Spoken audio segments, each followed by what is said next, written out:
प्रतिमा गाँसे मक्सीका पात भन्छ नि, यति ठुलो भारी बोकाउनु भयो कि प्रख्यात पनि भन्नुभयो। मभन्दा ठुलो प्रख्यातले ती माथि मायाकले सुरुमै धोका दियो।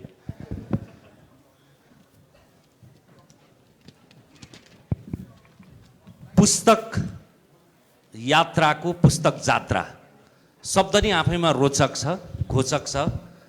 कतिपयले अनौठो पनि भन्नुभएको छ, यो पुस्तकको पनि जात्रा हुन्छ र। जात्रा त अरू अरू कुराको पो हुन्छ त, संस्कृतिको जात्रा हुन्छ, तर यो पुस्तकको पनि जात्रा हुन्छ भन्दा यो हुँदो रहेछ। यो त्यही जात्रा अन्तर्गत हामी यो दोस्रो सत्रमा छौँ। यो दोस्रो सत्र विषय नै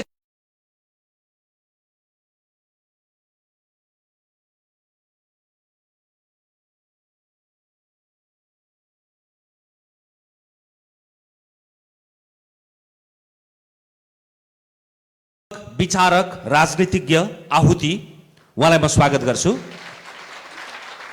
त्यसै गरी अर्का प्यानलिस्ट हुनुहुन्छ कान्तिपुर राष्ट्रिय दैनिकका प्रधान सम्पादक लेखक सुधीर शर्मा। त्यस्तै अर्को प्यानलिस्ट हुनुहुन्छ लेखक साहित्यकार अर्चना थापा।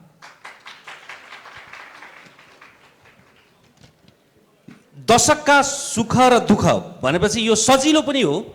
यो पछिल्लो दशकमा के दुःख भयो के सुख भयो भन्यो भने मोडरेटरको भूमिका निर्वाह पनि हुन्छ। तर फेरि सँगसँगै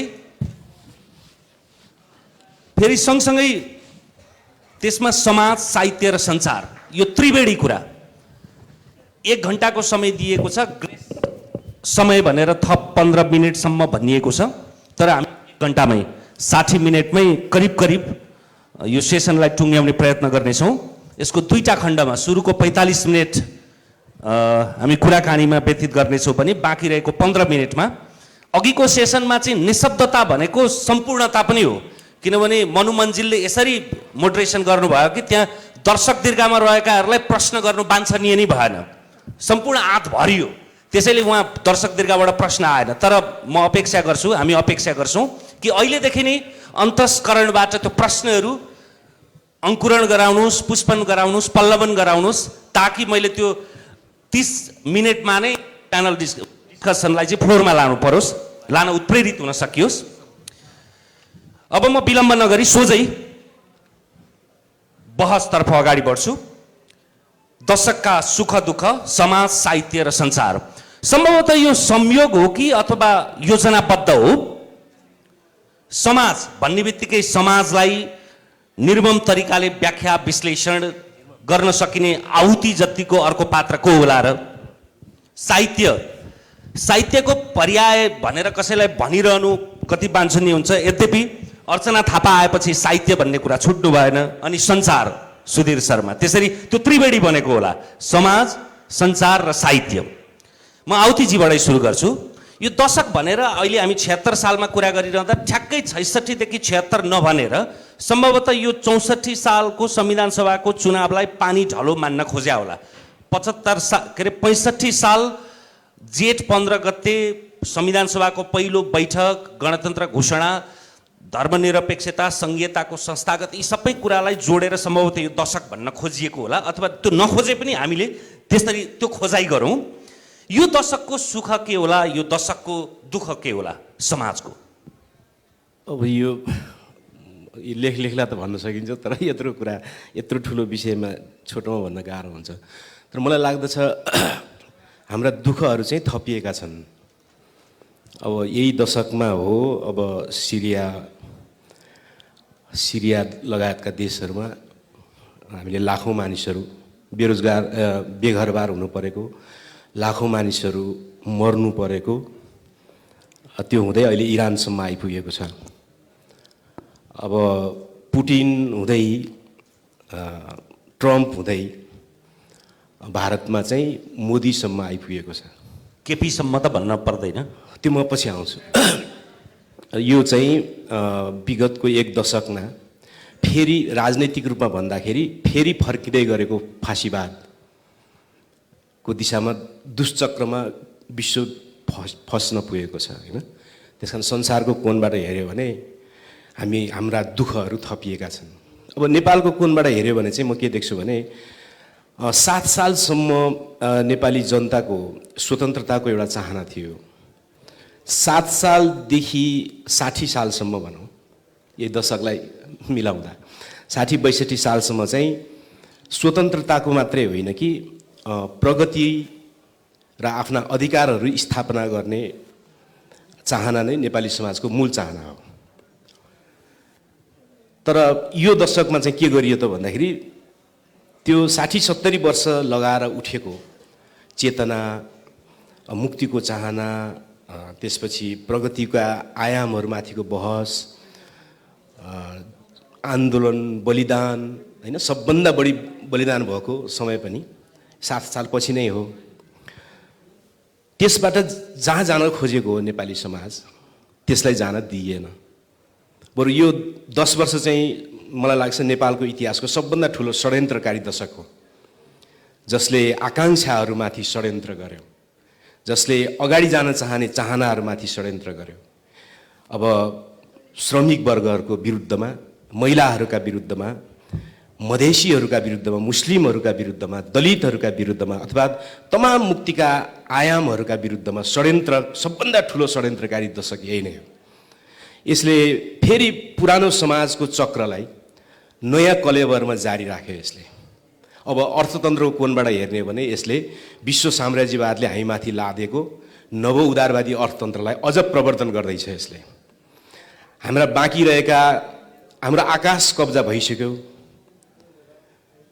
अब हाम्रो अन्तिममा सुरु भएको छ, हामीले भविष्यको निम्ति चाहिँ विद्युत बेचेर सम्पन्न हुने भन्ने हाम्रो जो सपना थियो, त्यो विद्युत पनि कब्जा हुँदैछ बहुराष्ट्रिय कम्पनीहरूबाट र त्यो एमसिसी मार्फत आउँदैछ।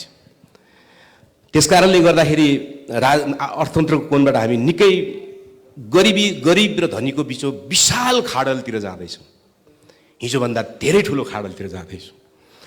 अब राजनीतिक रूपमा हेर्ने हो भने विश्वव्यापी रूपमा अहिले जो फासीवादको जुन प्रवर्धन भइराखेको छ, त्यो नेपालमा पनि प्रवेश गरेको छ र राष्ट्रवादको नाममा, होइन। म चाहिँ चितवन गएको थिएँ, थारूहरूको नृत्य हेर्न गएको साँझ, त्यहाँ त राष्ट्रगान पो बजाइयो, होइन, राष्ट्रगान। जहाँ विदेशीहरू हेर्न आइरहेका छन्, उनीहरूलाई नेपालको राष्ट्रगानको के अर्थ थियो, उठ्नै पर्ने किन हो त्यो। म पञ्चायतकालमा फिल्म हेर्न जाँदा उठाइन्थ्यो हलभित्र। आज फेरि राष्ट्रवादको नाममा फेरि नयाँ खालको तानाशाही, नयाँ प्रकारको फासीवादतिर जाने जमर्को हुँदैछ राजनीतिक रूपमा भन्दा।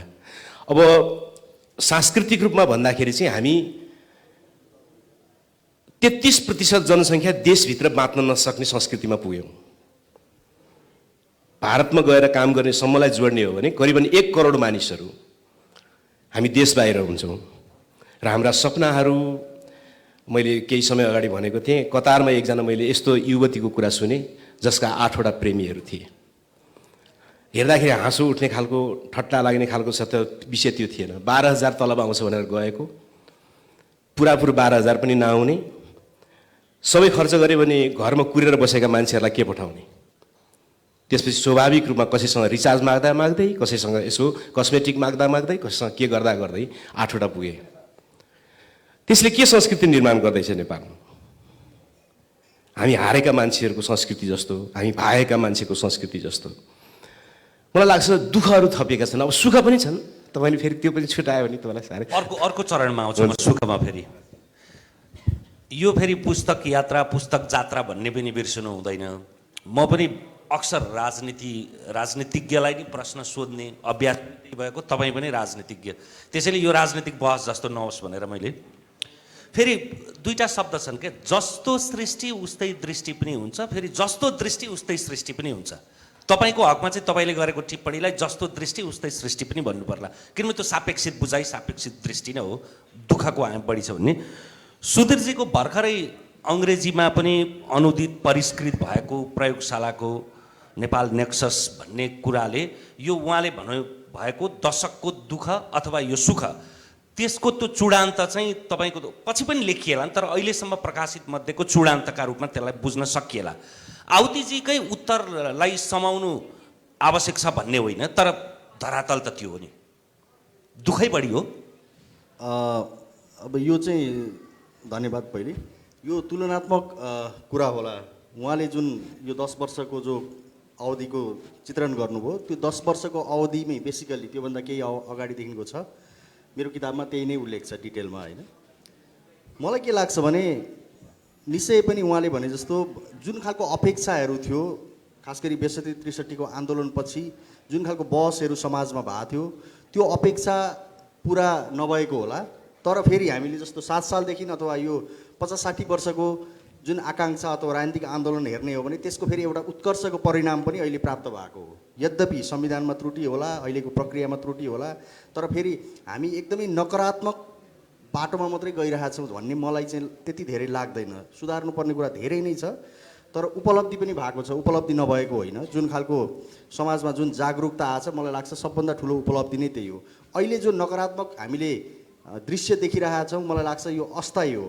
चाहे अहिलेको सरकारको क्रियाकलापको कुरा गरौँ या अन्य केही सिम्टम्सहरूको कुरा गरौँ, मलाई लाग्छ जुन खालको सबभन्दा ठुलो पुँजी नेपाली समाजको मलाई के लाग्छ भने जुन जागरुकता, जुन सचेतना जुन आएको छ, मलाई लाग्छ यो सबैभन्दा ठुलो पुँजी हो। जुन खालको छलफलहरू, जुन खालको बहसहरू अहिले हुन्छ, यस्तो फोरममा, टेलिभिजनका कार्यक्रममा हेर्नुहोस्, तपाईँले चलाउने कार्यक्रममा हेर्नुहोस्, पत्र पत्रिकामा हुने जुन जुन स्तरको डिबेटहरू छ, त्यसले चाहिँ समाजलाई अगाडि लानलाई नै कोसिस गरिरहेछ नि त। धेरै नकारात्मक उसमा छैन।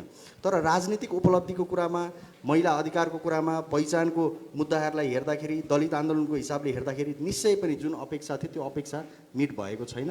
तर दुईटालाई जोड्दाखेरि हामी एकदमै नकारात्मकतिरै धेरै गएका छौँ भन्ने चाहिँ मलाई लाग्दैन। त्यसको दुईटा आयाम होला नि, जस्तो चेतना र उत्तेजना, आवेग र विवेक। सुरुमा आन्दोलनका क्रममा जति बेला उहाँहरूले त्यो आन्दोलनलाई नेतृत्व गरिरहनु भएको थियो, त्यो आवेग थियो। आवेग बिस्तारै विवेकमा शिथिलीकरण हुँदाखेरि त्यो आभा देखिएन होला। जुन चेतना, जुन उत्तेजना बिस्तारै चेतनामा थिग्रिरहेको छ, त्यो आयाम चाहिँ बिस्तारै त्यसरी त्यो पारोलाई, त्यो आकाङ्क्षाको पारो चाहिँ ऋणात्मक देखिएको होला के। तपाईँसँग असम्बन्धित होइन यो विषय, तर सुधीरजीलाई नै छिमोलु मैले, अनि त्यस पछाडि म आउँछु फेरि। होइन, यसको अब वास्तवमा तपाईँले राजनीतिक विश्लेषणतिर धेरै नजाउँ भन्दै हुनुहुन्थ्यो। हामी फेरि घुमिफिरी त्यतैतिर बढी केन्द्रित हुँदैछौँ। कति जाने भन्ने पनि मेरो दिमागमा आइरहेको छ। यो के हो भन्दाखेरि जुन परिवर्तनको धेरैवटा मुद्दाहरू थियो, मलाई लाग्छ त्यो माओवादीले 52 सालमा जो जनयुद्ध भनेर एउटा सशस्त्र विद्रोह सुरु गर्यो, त्योसँग अन्तर सम्बन्धित छ धेरै कुराहरू। किनभने उनीहरूले उठाएको मुद्दाहरू जो पछि अरू राजनीतिक शक्तिहरूले पनि ग्रहण गर्दै आए। तर माओवादी आन्दोलन आफैमा जुन उहाँहरूले एउटा परिकल्पना गरेको लक्ष्य, गन्तव्य थियो, त्यहाँ नपुगिकन विसर्जन भयो, विसर्जनै भयो, समाहित भयो अर्को शक्तिमा, होइन। त्यो अवस्थाले उहाँहरूले सोचेको भन्दा पनि अन्य राजनीतिक शक्तिले सोचेको खालको एउटा बाटोमा मुलुक हिँड्यो नि त। त्यो पार्टीहरूभित्र पनि विभिन्न डाइनामिक्स थियो। कोही अलिक बढी अग्रगामी थियो होला, कोही अलिक तदर्थवादी थियो होला, कोही अलिक पछाडि सर्ने थियो होला। तर मूलतः अर्को शक्तिको एउटा बाटोमा हिँडिसकेपछि एउटा कोर्समा जो पहिली राजनीतिक अभियान हिँडेको थियो त्यहाँ कम्प्रोमाइज भयो। त्यसले गर्दाखेरि सायद एउटा ठुलो जमातले सोचेको लक्ष्यमा देश पुगेन होला, होइन। तर त्यो बिचमा पनि केही जो डकुमेन्टेड भएका केही उपलब्धिहरू छन्, मलाई लाग्छ धेरै नकारात्मक चाहिँ छैन। त्यहाँबाट टेकेर अगाडि बढ्दा हुन्छ जस्तो मलाई लाग्छ। त्यही हो। अर्चनाजी, अब यो विषय नै कस्तो हो भने दशकका सुख दुःख भनियो। कुनै युरोपेली दार्शनिकले भनेका थिए इतिहासको राजनीतिको जरा हो भने राजनीति इतिहासको फल भन्ने जस्तै हामी समयको कुरा गर्ने बित्तिकै त्यो राजनीति जबरजस्त रूपमा आइहाल्ला। साहित्यिक आँखाबाट चाहिँ यो दशक कस्तो रह्यो? सबैभन्दा पहिला त प्रश्नको लागि धन्यवाद। साहित्यिक यात्रामा हेर्दाखेरि पाठकको आँखाबाट बन्नुभयो होला, होइन। म पाठकको रूपमा, म साहित्यको पाठक पनि हो। मूलत त पाठककै हजुर, पाठकको आँखाबाट हेर्दाखेरि साहित्यकोमा अलिक फराकिलो भएको छ। पहिलाको दाँजोमा साहित्यको विभिन्न विधाहरू अलिकति विकसित हुँदै आएका छन्।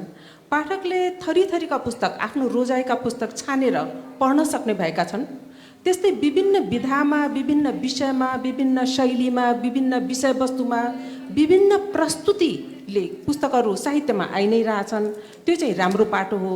तर नराम्रो पाटो भन्ने हो भने अहिले डिजिटल मिडियाले गर्दाखेरि पहिला जसरी किताबहरू छपाउन गाह्रो हुन्थ्यो, अहिले आफै पनि सोसल सञ्जालमा र डिजिटल मिडियाले गर्दाखेरि जस्तो खालका विविध खालका साहित्यहरू आइरहेछन्, एडिट नगरिकन धेरै त्यसमा लेखनमा मेहनत नगरिकन जस्ता खालका आइरहेछन् त्यो चाहिँ एउटा दुःखको कुरा पनि हो जस्तो लाग्छ। र सबैभन्दा साहित्यको पाठक भएको हुनाले सबैभन्दा ठुलो दुःखको कुरा गर्ने हो भने अहिले जुन पुस्तकमा ट्याक्स लाग्यो भन्ने, अहिले जुन कुरा आइरहेछ, कति किताबहरू बाहिर रोक्या छन् भन्ने पनि कुरा आएको छ। विद्यार्थीहरूले चाहेका जस्ता पुस्तक पाएका छैनन्। त्यस्तै रिसर्च गर्ने विद्यार्थीको लागि चाहेको जस्तो यहाँ त्यसै त एक त लाइब्रेरी छैन राम्रो, र त्यस्तै चाहेको किताब पाउन नसक्ने र ट्याक्सले गर्दाखेरि धेरैजसो विद्यार्थीहरूलाई बाधा पुगेको छ र किताब आइपुगेको छैन। त्यो सबभन्दा ठुलो दुःखको कुरा जस्तो लाग्छ। लेखनका रूपमा साहित्यकारले, लेखकले, स्रष्टाले यो दशक भनेको फेरि उपरि संरचनामा आज आएको परिणामलाई मात्रै हेर्ने होइन। यसको त्यो जग भनेको त 7 सालदेखिको जगबाट निर्माण हुन्छ होला। त्यो विषयलाई, त्यो समयको पश्चापलाई चाहिँ स्रष्टाले कसरी पर्गेल्न सकेको छ, त्यसलाई कसरी प्रतिबिम्बित गरेको छ जस्तो मलाई लाग्छ एकदम राम्रोसँग प्रतिबिम्बित गरेको छ। पहिला मूलधार साहित्य भनौँ न, मूलधार भनेको जुन चाहिँ चलन चल्तीमा छापिँदै आएका था, पढिँदै आएको थियो, त्यस्तो खालको साहित्यमा एक प्रकारको मात्रै प्रतिनिधित्व भइरहेको थियो, एक खालको मात्रै कथाको उठान गरिएको थियो, एक प्रकारको सत्यलाई त्यहाँ चाहिँ प्रतिबिम्बित गरिएको थियो। अहिले चाहिँ कथा लेखनमा अथवा आख्यानमा, गैर आख्यानमा बहुल दृष्टिकोणबाट त्यही विषयवस्तुलाई हेर्ने एउटा परिपाटी पनि आएको छ। पहिला त्यस्तो थिएन।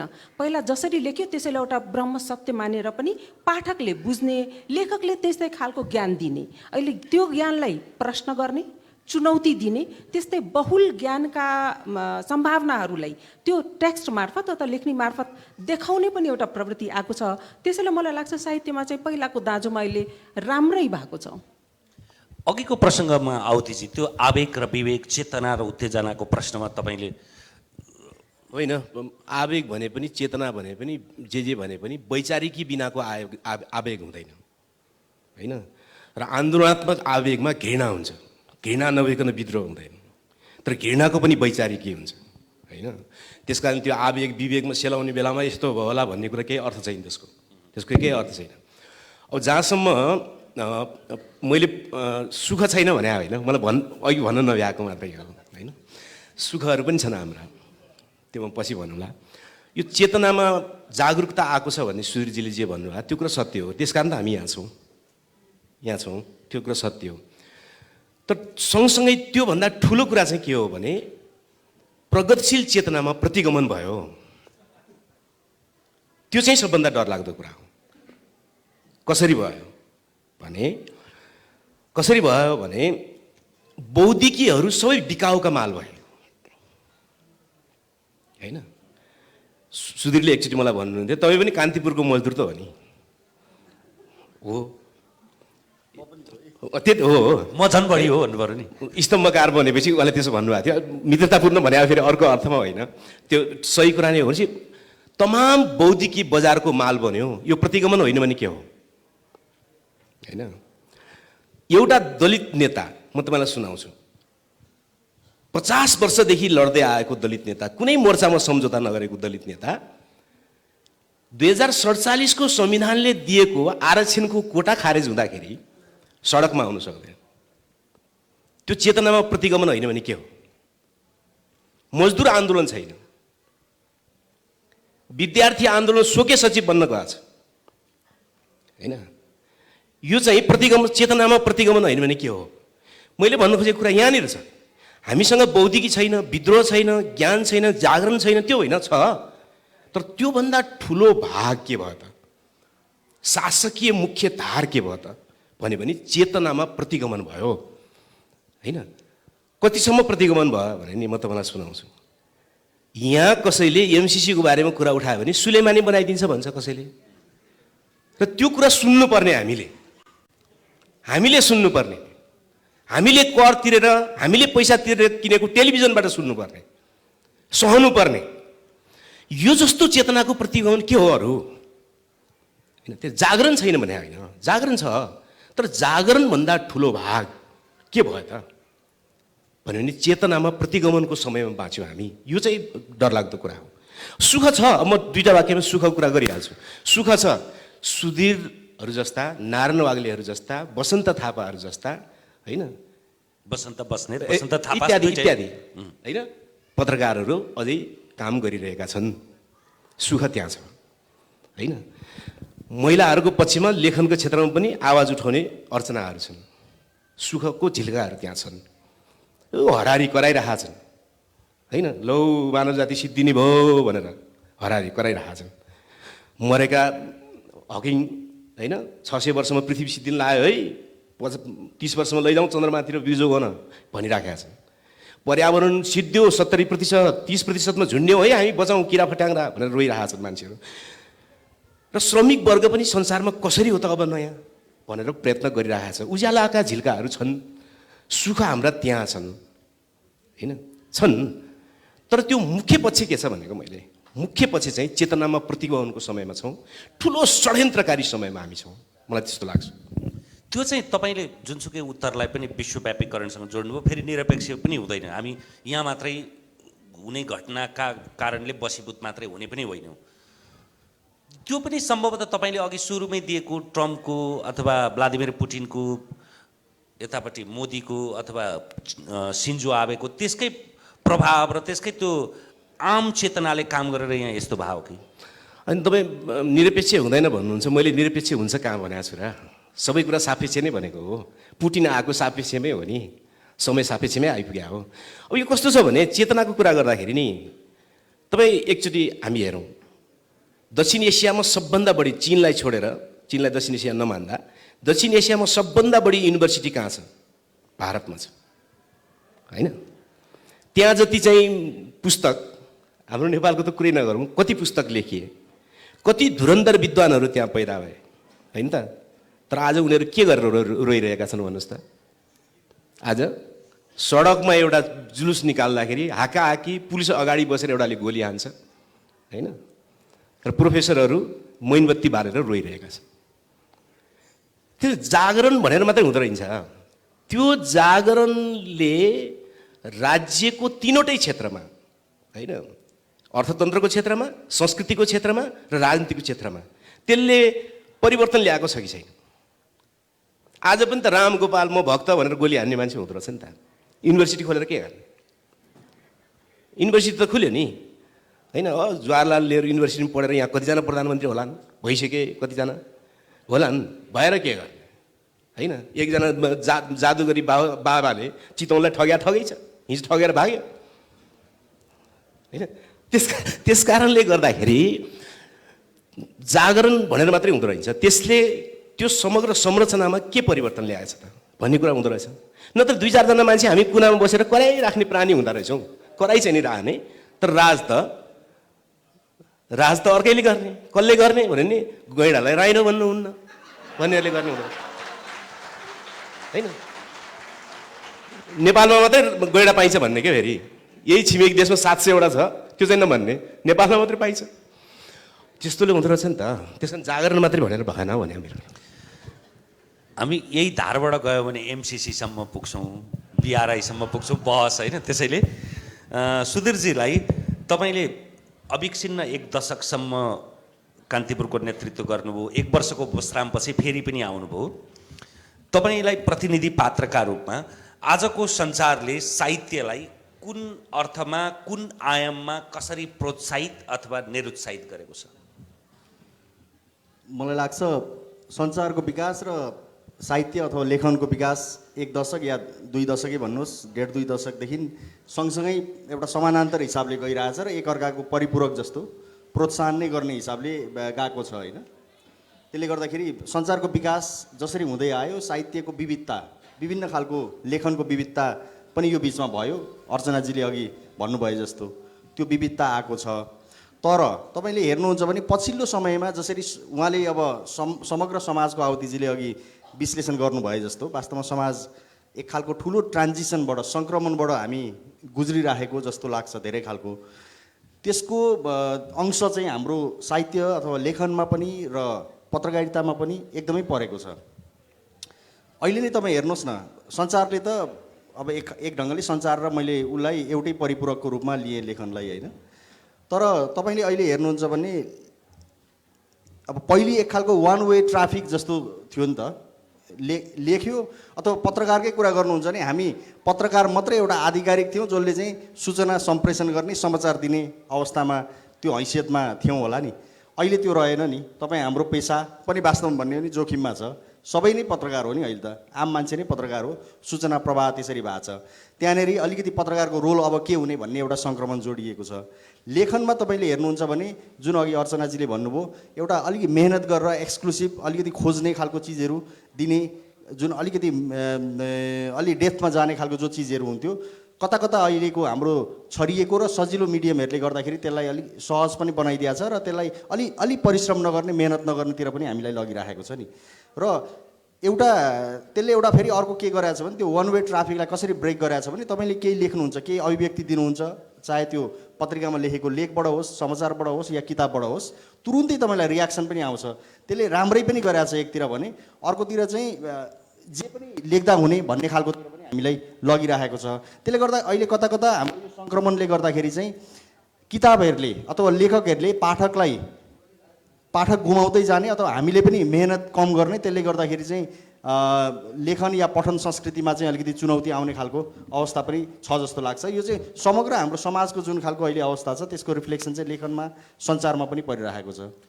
यो अलिकति त्यो अनुभूति, अलिकति मपाइत्वको कुरा गर्दाखेरि सञ्चार र साहित्यको यो टु वे ट्राफिक त यो यस्ता लिटरेचर फेस्टिभलमा पनि देखिन्छ के। हुनलाई यो किताब जात्रा, यो साहित्यिक महोत्सव, तर दबदबा चाहिँ पत्रकारकै बढी। हिजो अस्ति पोखरामा भएको र लगातार 8औं संस्करणमा भएकोमा पनि त्यस्तै देखिन्छ। त्यो आयोजकको पनि मोह हो कि अथवा फेरि पत्रकार पनि नारायण वाग्ले जस्ता पनि छन् नि त, फेरि पत्रकार बढी हो कि साहित्यकार बढी हो भने जस्तो। लेखक भएपछि त्यो दोहोरो विरासत त सुधीर शर्माले पनि पाउनुहुन्छ। त्यसैले त्यो टु वे ट्राफिक चाहिँ अडेस लाग्ने भित्ता चाहिँ त्यो जसरी अखबारमा साहित्य भएन भने चल्दैन, त्यसै गरी यो साहित्यिक महोत्सव पनि पत्रकार भएन भने चल्दैन होला। त्यो त टिकाजी यस्तो होला, त्यो धेरै पत्रकारहरू पनि लेखक पनि भएको कारणले गर्दाखेरि पनि गरेको होला। अलिअलि चाहिँ हाम्रो समाज यति धेरै राजनीतिबाट ग्रसित अथवा प्रभावित छ भनौँ, त्यसले गर्दा अलिकति राजनीतिक विषयवस्तुमा पनि अथवा समसामयिक विषयवस्तुमा पनि बढी टिका टिप्पणी यस्तो कार्यक्रममा गर्दाखेरि धेरै सुनिन्छ भन्ने सायद हामी सबैलाई या आयोजकहरूलाई पनि त्यो सोचाइ होला। त्यसले गर्दा पनि होला त्यो छुट्टै बहसको विषय हो भन्ने मलाई लाग्छ। तर समग्रमा के हो भन्दाखेरि उहाँले अघि एउटा मलाई लाग्छ भन्न खोज्नुभएको, भनिहाल्नु नभएको सायद भन्नु होला। मैले जुन भने हाम्रो समाज एकदमै चेतनशील छ, जागरुक भएको छ, त्यो फ्याक्ट हो नि त। यो 10-15 वर्ष 20 वर्षको उपलब्धि के मान्ने भन्दाखेरि हरेक मान्छे जागरुक छन्। म त तुलनै गरेर भन्दा पनि हाम्रो दक्षिणी सीमाभन्दा पारिपट्टिको र वारीकै भन्नुहुन्छ भने धेरै हदसम्म हाम्रोमा जागरुकता मैले देख्छु होइन। त्यसले गर्दाखेरि त्यो जागरुकता तर के हो भने त्यसले राजनीतिक अथवा सङ्गठित रूप पाएन भने केही पनि हुँदैन भन्ने मलाई लाग्छ। उहाँले त्यो त्यतातिर अलिकति बहसलाई लान खोज्दै हुनुहुन्थ्यो। त्यो एक हदसम्म सत्य पनि हो। त्यसले चाहिँ अलिकति यो राजनीतिक अथवा सङ्गठित रूप पाएन भने यो जागरुकताको, सचेतनताको चाहिँ केही पनि रोल हुँदैन भन्ने जस्तो मलाई पनि लाग्छ। अर्चनाजीसँग चाहिँ यो साहित्यकै दशककै कुरा गर्दा मदन पुरस्कार भनेको एउटा मानक नै हो। 12-13 सालदेखि अविच्छिन्न रूपमा कसले मदन पुरस्कार पायो भन्ने कुरा त्यो चाहिँ आदर्श मानक होइन कि, एउटा आधारभूत मानकका रूपमा ग्रहण गर्दाखेरि महिलाको नाम लिनुपर्दा पारिजात बाहेक अर्को नामै आउँदैन थियो। यो दशकमा एउटा संयोग झमक कुमारी घिमिरे, राधा पौडेलको जोडिएका कारणले मैले त खालि उदाहरणका रूपमा मात्रै दिए। त्यसैले त्यो उर्वर हुँदैछ, महिलाको हस्तक्षेपका रूपमा अगाडि आइरहेछ। कुरा दुईटा भयो, एउटा चाहिँ पुरस्कारको कुरा भयो, एउटा खालि आडमा मात्रै सोधेको मैले, आड लाउन मात्रै। अब हेर्नुहोस्, यो पुरस्कारको कुरामा त तपाईँले आहुतिजीको लेख पढ्नुभयो भने पनि धेरै कुरा त्यहाँबाट पनि थाहा हुन्छ र उहाँको कुरासँग म सहमत छु। यो पुरस्कार कसरी दिने, त्यसका मापदण्ड के हो। कुनै पनि कृति पढ्दा पाठकको एउटा सब्जेक्टिभ र अब्जेक्टिभ। सब्जेक्टिभ भन्दाखेरि त्यो पढ्दाखेरि के कुराले मलाई छुयो त, त्यो कुराले गर्दा निर्णायक मण्डलको मनलाई केले छोयो, त्यो निर्णायक मण्डलको पृष्ठभूमि के छ, क्लास के छ, वर्ग के छ, जात के छ, त्यो कुराले केही कुरा त्यो लेखनबाट छुन गयो भने त्यो पुरस्कारको मापदण्ड त्यो अनुसार पनि बन्छ। त्यसमा अरू धेरै पोलिटिक्स। मूल प्रश्न त्यो थिएन, खालि सन्दर्भवश मात्रै आएको। मूल प्रश्न चाहिँ हस्ताक्षर हस्तक्षेपका रूपमा आएको छैन। त्यो निर्णायक मण्डलमा महिलाको पनि उपस्थिति छ भने सायद महिलाका लेखनबाट आएका सिर्जित भएका कृतिहरू पनि त्यो नजरमा पर्छ होला, एउटा पक्ष मात्रै हो त्यो। तर त्यसमा कुनै त्यो अविश्वास गर्न पर्दैन कि महिलाका हस्ताक्षर पहिलाको दाँजोमा धेरै सशक्त भएर आएका छन्। फेरि सशक्त मात्रै होइन, त्यसमा विविधता पनि आएको छ। अहिले कुरा गर्ने हो भने मुना चौधरीको उपन्यास, जसमा मुसहरका कुराहरू, मुसहरका संस्कृतिका कुराहरू, जीवनका कुराहरू आछन्, जुन मलाई लाग्छ मूलधार लेखनमा पाठकले पढ्न पाएका थिएनन्। त्यस्तै अब अहिले दुलारी भन्ने उपन्यासको नाम हो। त्यस्तै अब हाम्रो अहिले सरस्वतीजीकै त्यसका अब नथियाको विषयवस्तुको कुरा गर्दाखेरि त्यो पनि छुटेको एउटा विषयवस्तु छ। त्यस्तै धेरै छुटेका विषयवस्तुहरू महिलाले उठान गरेर लेखिरहेछन्। अब अहिले आलय भन्ने आज अघि हाम्रो नयनजीले पनि कुरा गर्नुभयो, आलयमा पनि महिलाको घरभित्रका अनुभवहरू जुन पहिला आउँदैन थिए, महिलाको नजरबाट महिलाले भोगेका अनुभूतिहरू, त्यसलाई उठान गरेर लेखेको एउटा उपन्यास हो। यस्ता कति छुटेका पक्षहरू त्यो चाहिँ आइरहेछ, त्यसमा विविधता छ। पुरस्कारको कुरा त्यसलाई छोडिदिउँ र सँगै अब अहिले तपाईँले चाहिँ यो धेरै सो साहित्यिक महोत्सवहरूमा साहित्यलाई जोडेर र सञ्चार अथवा जर्नलिजमलाई जोडेर किन राखिन्छ भनेर तपाईँले सोध्दै हुनुहुन्थ्यो। मलाई के लाग्यो, हुन त यो व्यङ्ग्यात्मक रूपले राखेको हो कि, मलाई हाँस उठिरहेको थियो। किनभने अब समाचार पनि धेरै साहित्यिक हुन थालेका छन्, फेक समाचार आउँछन्, पढ्दाखेरि समाचार जस्तै नलाग्ने, साहित्य नै हुन् कि कल्पनाशीलता नै हुन् कि भन्ने पनि लाग्न थालेको छ। हुन त साहित्यकारको काम के हुन्छ भने कल्पनामा पनि टेकेर लेख्न सक्ने, तर सञ्चार भनेको नथिङ बट फ्याक्ट हो। तर चाहिँ अहिले जुन साहित्य र सञ्चारलाई जोडेर आउँछ नि, कता कता यो व्यङ्ग हो कि जस्तो पनि लाग्न थाल्छ। धेरै जसो अहिले डिजिटल मिडियामा आउने समाचार हेर्दाखेरि कुनै एकदम हास्यपद सटारिकल व्यङ्ग्यात्मक समाचार हो कि, अघोरीले कोसँग बिहा गर्यो, फलानीले के गर्यो, त्यस्ता खालका समाचारहरू पनि यति हेर्न मन नहुँदा हुँदै पनि घरिघरि त्यो स्क्रोलमा मिडियामा आउँदो रहेछ। त्यसैले पनि सञ्चारलाई साहित्य र एकअर्काका पूरक भनेर पनि सोच्ने भन्ने स्थिति आएको हो कि भन्ने ठुलो प्रश्न। त्यो हो भने साहित्य चाहिँ डरलाग्दो स्थितिमा हो। अनिल सुन्दरजीसँग पनि लक्षित हो यो प्रश्न? हजुर, कि यो पनि अनायासै आएको? यो अनायास त्यो अन्तर्क्रियात्मक बनाउनु राम्रै हुन्छ। ठिक छ, सोधिसकेकै हो त्यो भनेको। होइन, यस्तो छ, उहाँले अर्चनाजीले भनेको कुरामा मेरो असहमति हुने कुरै आउँदैन। हामी त झन् प्र्याक्टिकल जर्नलिजम गरिरहेका छौँ, त्यो हामीले दिनौँ देखिरहेको छौँ। खासमा समाचार कुन समाचार हो र कुन समाचार होइन भनेर पाठकहरूलाई जुन भ्रम छर्ने काम हाम्रो पेसाबाट भइरहेछ, त्यो एकदमै त्यसले गडबडीतिर लगिरहेको छ भन्ने मलाई लाग्छ। सही दिशातिर हाम्रो बस हेरेर लगेको छैन। खास गरी यही न्यु पारेर जे पनि अनलाइनहरूमा आउँछ, जे पनि सोसियल मिडियामा आउँछ भन्ने न्युमा सरकारले फेरि त्यसमाथि सबैलाई होइन, सबै खालको राम्रो पत्रकारिता गर्नेलाई पनि, राम्रो अभिव्यक्तिलाई पनि, अथवा राम्रो अभिव्यक्ति भन्दिनँ म, तर अभिव्यक्तिको सीमालाई पनि जो खुम्च्याउने काम फेरि सरकारले एकतिरबाट गरिरहेछ भने अर्कोतिर एक खालको अराजकताको पनि स्थिति छ। त्यसले गर्दा एउटा डिमार्केसन, एउटा लक्ष्मण रेखा त आवश्यक छ नै नि। तपाईँले जे पनि लेख्न, जे पनि भन्न त पाइँदैन नि त, होइन, चरित्र हत्या त गर्न पाइँदैन नि त। त्यो खालको चिज पनि त हामी प्र्याक्टिस गरिरहेका छौँ। त्यसले गर्दाखेरि को पत्रकार हो को होइन भन्ने परिभाषै गर्नुपर्छ भन्ने छैन होला, तर एउटा राज्यको एउटा भित्र बसिसकेपछि यतिसम्म हामीले दिन पाउने नपाउने भन्ने खालको चिज त हुनुपर्छ होला जस्तो लाग्छ। त्यसले गर्दाखेरि पनि यो कन्फ्युजनहरू भइरहेको जस्तो लाग्छ। यसमै थप्दै हुन्छ यो विषयमा चाहिँ मलाई अलिक थोरै भन्नु छ। त्यो के भने, कुनै पनि क्षेत्र वा कुनै पनि बौद्धिकी खास मानिसको जमातको कब्जामा भयो भने त्यो निरङ्कुश हुन्छ, होइन। आज चाहिँ सञ्चार क्षेत्र चाहिँ आम मानिसको पहुँचमा गएको छ, जोसँग 5000 जाने स्मार्टफोन छ, 5000 जाने स्मार्टफोन, नेपाली पैसा 5000देखि आउँछ स्मार्टफोन छ, र जसले अलिकति वाइफाई चलाउन सक्छ ऊ आफै पत्रकार हुन्छ, हुनुपर्छ। पत्रकारहरूको निश्चित जमातबाट विज्ञान प्रविधिका कारणले आम नागरिकले पत्रकारिताको हक खोसेको छ। त्यो धेरै राम्रो कुरा हो, त्यो धेरै राम्रो कुरा हो। अब आयो कुरा जे पनि बोल्ने, जे पनिको फैसला कसले गर्ने, होइन, जे पनिको फैसला कसले गर्ने, होइन, यो समस्या छ नि। त्यसकारणले समाज आफैले त्यसलाई नियन्त्रण गर्दै जान्छ, मिलाउँदै जान्छ, होइन, संस्कार त्यसरी निर्माण गर्दै जान्छ। त्यसकारणले दुःखको कुरा होइन यो। हात हातमा मिडिया पुग्ने, 2-4वटा गलत चाहिँ नि भिडियोहरू फेसबुकमा आयो भनेर, होइन, 7 अरब मान्छेले निश्चित विद्वान भनिएका मान्छेहरूको हातबाट खोसिएको अधिकार उनीहरू कहाँ पुगेको भनौँ है, खोसेको किन शब्द प्रयोग गर्नु, उनीहरू कहाँ विस्तार भएको त्यो अधिकारले के गर्दैछ त अब भने दुईवटा कोण आउँदैछ हेर्नुहोस् है। एउटा मिडिया हाउसहरू चाहिँ निश्चित पुँजीपतिहरूको कब्जामा गइराखेको छ, त्योसँग तपाईँले एक्लै लडेर अर्को मिडिया हाउस खोलेर लडौँला भने पनि सम्भवै छैन, सम्भवै छैन, असम्भव होइन। एक दुईजना रविश कुमारहरूले म्याक्सिसी पाउनु सम्भव छ होइन, तर त्यो कर्पोरेट मिडिया हाउसलाई छिचोल्न सम्भव छैन। अब त्यसलाई कसले छिचोल्छ त अब भन्दाखेरि त्यसलाई आम मानिसहरूले घेर्नुपर्छ। अब त्यसले छाप्ने फोटोको विरुद्ध 10,000 मान्छेले असली फोटो पठाइदिन्छन् नि होइन।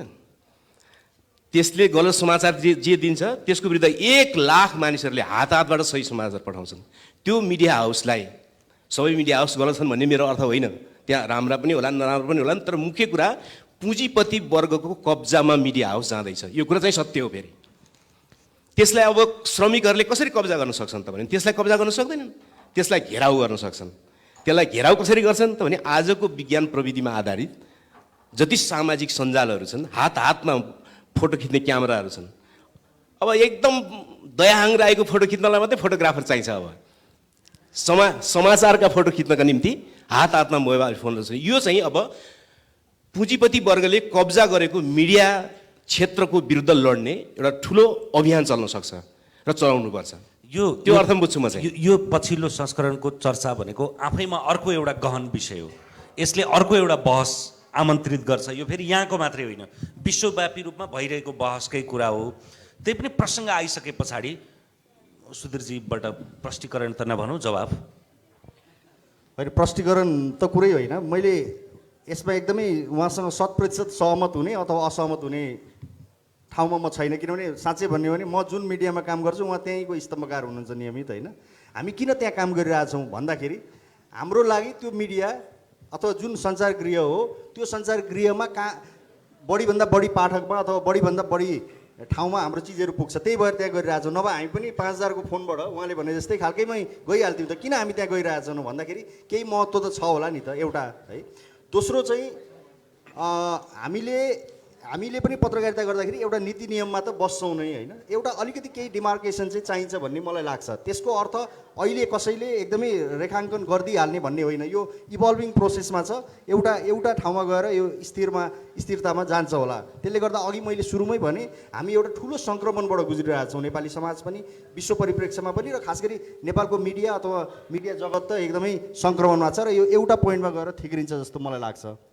त्यसले गर्दा यो खालको बहसहरू जारी नै हुनुपर्छ जस्तो लाग्छ। म साझा प्रश्नबाट अनि त्यस पछाडि फ्लोरमा जान्छु। हामी करिब 40 मिनट गुजारिसकेका छौँ। यो त्रिवेणीलाई नै, समाज, साहित्य र सञ्चारको त्रिवेणीलाई अघि अलिक बढी दुःखमै हामी केन्द्रित भयौँ, दुःखमा, सङ्क्रमणमा, पीडामा।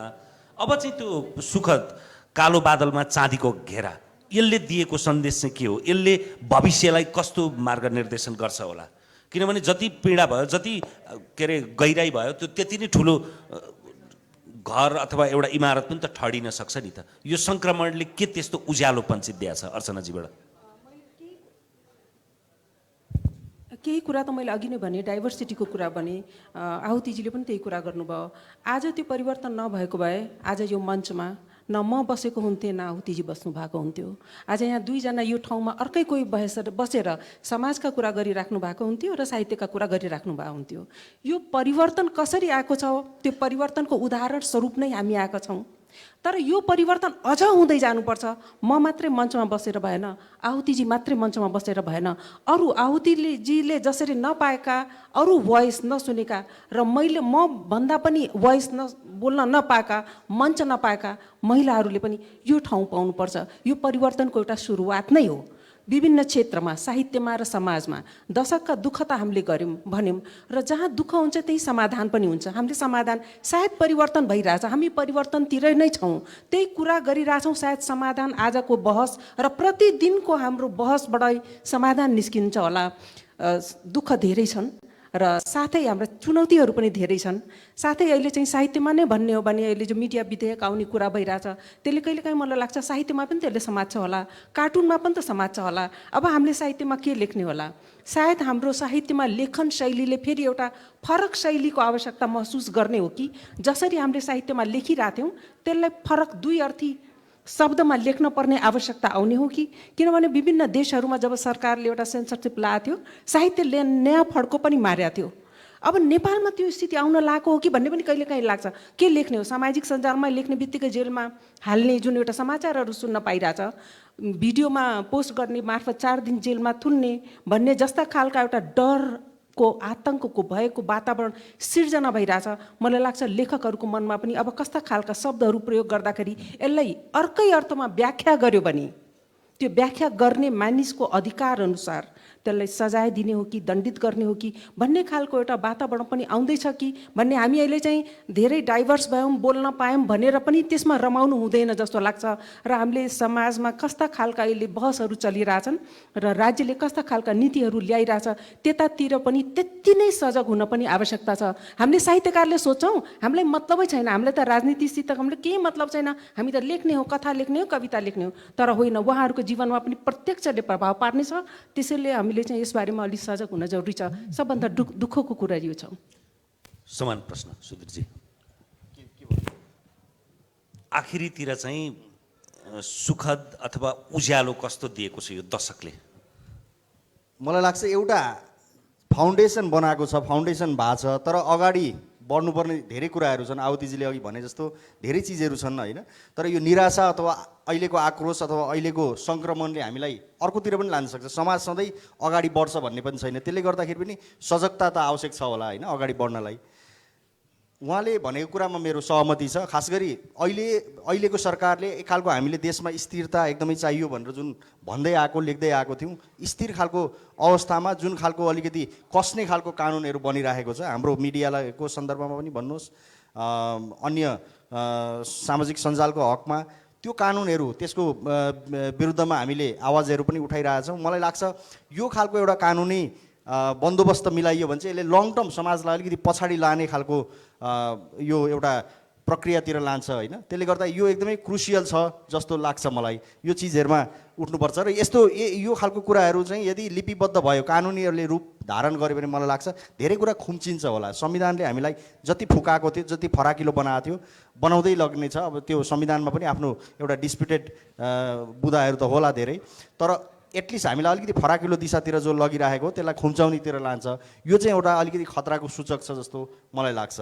अरू इभल्भिङ हुने हो, ठ्याक्कै यसरी नै समाज अगाडि बढ्छ, यसरी नै हामी जान्छौँ, यसरी नै मिडिया जान्छ भन्ने कुराको त कुनै ज्योतिष विज्ञानले त्यसलाई निर्धारण गर्दैन होला। त्यसले गर्दाखेरि तर सकभर अहिले वर्तमानमा चाहिँ राम्रो दिशातिर जानलाई कोसिस गर्ने हो, त्यही नै हो। अघि पनि त्यो प्रसङ्गमा त तपाईँ आइसक्नु भएको थियो, सुखको अथवा सकारात्मक तपाईँलाई लामो समय लिन्न म। हाम्रो सुख केमा छ भनेदेखि चाहिँ सङ्घर्षमा सुख छ। हामीसँग नेपाली समाजमा अहिले सबै क्षेत्रमा जति बौद्धिकी जम्मा भएको छ, सकारात्मक बौद्धिकीको कुरा गरौँ होइन, जति बौद्धिकी जम्मा भएको छ त्यो चाहिँ राजनैतिक सङ्घर्षमा चाहिँ परिवर्तन हुन्छ कि हुँदैन, रूपान्तरण हुन्छ कि हुँदैन होइन, राजनैतिक सङ्गठनमा रूपान्तरण हुन्छ कि हुँदैन होइन, र राजनैतिक व्यवस्थाहरूमाथि प्रश्न गर्ने आयाममा त्यो रूपान्तरण हुन्छ कि हुँदैन। त्यसो भयो भने नेपाली समाज सुखतिर जान्छ। एकदम राति अन्धकारमा बसेर एकदम तपाईँले सोच्नुहोस् कुन बिन्दुमा जीवनमा तपाईँलाई सुख भयो भन्यो भने जुन बिन्दुमा तपाईँले सङ्घर्ष गर्नुभयो, अरू बिन्दुमा होइन। त्यसको नेपाली समाज सङ्घर्ष सक्यो, क्रान्ति सक्यो, आन्दोलन सक्यो भन्छ नि, ती सबभन्दा झुटका ठुला पोकाहरू। किन उनीहरूलाई खराब चिज लाद्नु छ, त्यसको निम्ति सङ्घर्ष नगरिदिनु भनेर उनीहरूले सोचे होइन। सरकार स्थिर, बहुमतको सरकार चाहिँ ठिक हो, स्थिर सरकार चाहिँ ठिक होइन। चलायमान हुनु पऱ्यो नि सरकार। हाम्रो भाषामै समस्या छ, कुनै पनि नचलायमान चिज ठिक होइन। सरकार पनि चलायमान हुनुपर्ने हुन्छ, व्यवस्था पनि चलायमान हुनुपर्ने हुन्छ, परिवर्तनशील हुनुपर्ने हुन्छ। त्यो सबैको निम्ति चाहिन्छ सङ्घर्ष। मैले भने हामीसँग जति बौद्धिकी जम्मा भएको छ त्यो बौद्धिकी राजनीतिक सङ्घर्षमा रूपान्तरण हुन्छ कि हुँदैन, होइन? सङ्गठनमा रूपान्तरण हुन्छ कि हुँदैन? व्यवस्थामाथि प्रश्न गर्ने आयामको रूपमा त्यो रूपान्तरण हुन्छ कि हुँदैन? त्यसमै सुख छ जस्तो लाग्छ मलाई। यो सम्भवतः सबैभन्दा कठिन सेसन थियो, छ पनि भनौँ, अझै पनि हामीसँग 15 मिनट छ। दशकका सुख दुःख भनेर त्यसले पनि बाँध्या छ। दशकको पनि एउटा सीमा छ। सुख पनि कुरा गर्नु छ, दुःख पनि कुरा गर्नु छ, समाजको पनि, साहित्यको पनि, सञ्चारको पनि। फेरि तीनजना आफ्नो आफ्नो क्षेत्रका सिद्ध हस्त पात्र, म बबुरो सोध्ने। त्यसैले अब मैले छिट्टै तपाईँहरूसँग प्रश्नको पैँचो माग्नुपर्ने भयो। 15 मिनटभित्र, त्योभन्दा बढी हामी लम्ब्याउँदैनौँ, निर्धारित समय त्यति हो। त्योभित्र हामी जति धेरै सक्छौँ त्यति प्रश्न लिउँ। एउटा प्रश्न बढीमा 30 सेकेन्ड लामो मात्रै होस्। को प्रति लक्षित हो? अर्चनाजीप्रति, सुधीरजीप्रति, आवतीजीप्रति? मनु मन्जिलले भने जस्तै म प्रति त आउँदैनन् होला। कृपया हात उठाएर आफ्नो परिचय दिएर को प्रति प्रश्न। पछाडि हात उठ्या छ, कृपया उभिदिनु होला। स्वयंसेवक मित्रलाई माइकको पनि प्रबन्ध गरिदिन आग्रह गर्दछु। पछाडिपट्टि स्वेटर लाउने मित्रले हात उठाउनु भएको छ, त्यसै गरी कोट लाउने मित्रले पनि हात उठाउनु भएको छ।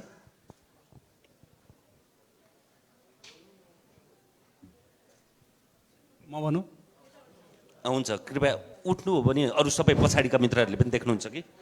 हुन्छ। मेरो नाम सुभाष पाण्डे हो। मेरो प्रश्न चाहिँ आवतीजीलाई छ। अहिले भर्खरैको यो डिस्कसनमा आवती सरले भन्नुभयो बौद्धिक अहिले हाम्रो समाजमा जुन सम्पत्तिको रूपमा स्थापित भएको छ त्यो सम्पत्ति कतातिर तेर्सिन्छ अथवा सत्ताप्रति प्रश्न चिन्ह खडा गर्न सक्छ कि सक्दैन भन्ने जुन प्रश्न उहाँले राख्नुभएको छ, यो विषयमा यो सत्ताले अथवा यो सिस्टमले कसरी युवाहरूको अथवा सम्पूर्ण आम जनताहरूको प्रश्न गर्न सक्ने क्षमतालाई कसरी निस्तेज गरेको छ अथवा छैन, त्यो निस्तेज गरेको छ भन्ने तपाईँको आरोप हो अथवा यसको पछाडि तपाईँको कुनै भ्यालिडेसन छ?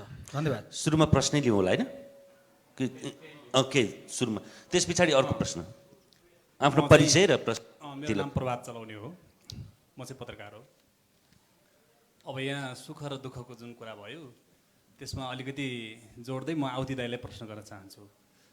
सबैभन्दा अहिलेको दुःख भनेको मलाई के लाग्छ भने मान्छेहरू बोल्नै विशेषता, मान्छेको बोल्ने विशेषतै होइन भनेर सोचिएको अवस्था हो।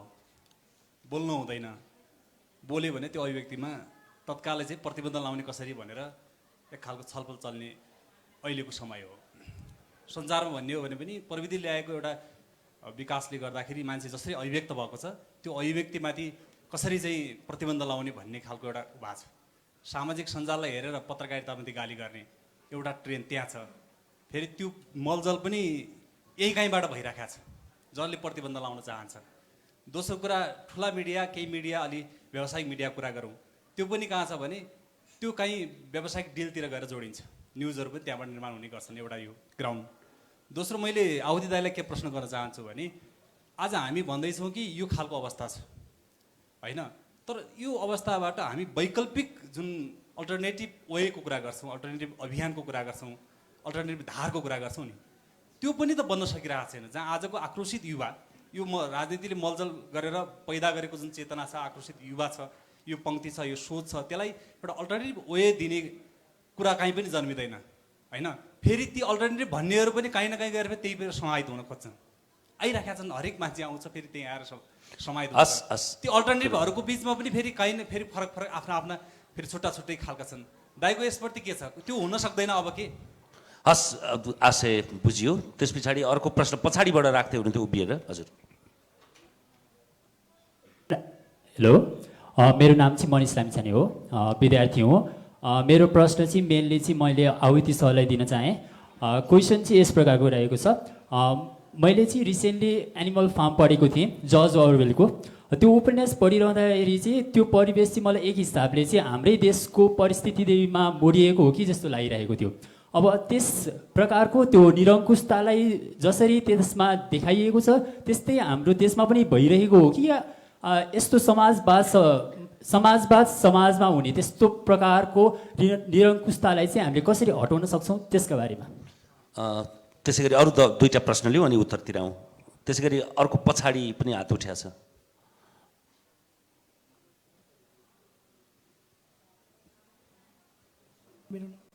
हुन्छ, प्रश्न राख्न सक्नुहुन्छ। धन्यवाद। सन्देश परियार, म पनि सन्देश के भन्नुभयो? परियार, हजुर। म पनि कुनै मिडियासँग आबद्ध छु।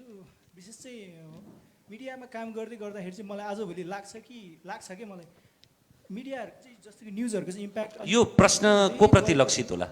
होइन, मिडियाको त्यो इम्प्याक्ट चाहिँ अलिकति कम हुँदै गएको हो कि जस्तो मलाई लाग्छ। जस्तो कि ठुलो मिडियाहरू अब एउटा स्टुडियोमा बसेर एउटा दिग्गज एङ्करले बोलेको कुरा भन्दा सामाजिक सञ्जालमा भाग्य निभानेले बोलेको कुराहरू बढी बिग्रिरहेछ कि। अब यस्तो अवस्थामा अनि समाज पनि अलिकति नेगेटिभिटीतिर चाहिँ अगाडि बढिरहेको जस्तो मलाई लाग्छ, जस्तो समाचारहरू हेर्दाखेरि। अनि यस्तो अवस्थामा चाहिँ एउटा चाहिँ सुधीर सरलाई हाम्रो इम्प्याक्ट साँच्चै के घटेको हो, र अनि अर्को चाहिँ हाम्रो आहुति सरलाई हाम्रो समाजले चाहिँ के खोजिरहेछ, बढी चाहिँ नेगेटिभिटीतिर गइरहेछ कि, त्यो कुरा मात्रै। हस्, थप एउटा प्रश्न अनि उत्तरतिर जाउँ, समय रह्यो भने फेरि प्रश्नमा आउला। हेलो, मेरो प्रश्न चाहिँ सुधीर शर्मा सरलाई। उहाँको चाहिँ एउटा पुस्तक आएको छ नेपाल नेक्सस। त्यस्तै अघि न आहुति सरले भन्नुभयो कि अहिले चाहिँ यो पछिल्लो दशक निकै नै षड्यन्त्रकारी दशकको रूपमा रहेको छ। अनि यही अवस्थामा चाहिँ डाक्टर बाबुराम भट्टराईले चाहिँ के भन्नुभएको थियो भनेपछि सुधीर शर्माले चाहिँ लेखेको त्यो पुस्तक चाहिँ कन्स्पाइरेसी थ्योरिस्टहरूको पश्चात नै पछ्याउँदै लेखिएको छ। यसमा चाहिँ तपाईँको भनाइ के छ? तपाईँको शुभ नाम? अर्णव चौधरी। हजुर, हस्। आउतीजीलाई नि बढी प्रश्न आछन्। यो एनिमल फार्मबाटै सुरु गरौँ। जर्ज अर्वेलको मनिष लामिछानेजीको प्रश्न यो अब यो कस्तो छ भने म सानो कुरा भनेर उदाहरण राखेपछि बुझ्न सजिलो होला जस्तो लाग्छ। झिँगा मार्न भनेर जब मान्छेहरूले औषधि छर्किए, झिँगाका बाबुआमा, काका काकी, फुपा फुपी सबै मरे होइन। तर चाहिँ त्यो झिँगाको अन्डाभित्र बचेको जो झिँगाको सन्तति थियो त्यसले चाहिँ त्यो औषधि पचाइदियो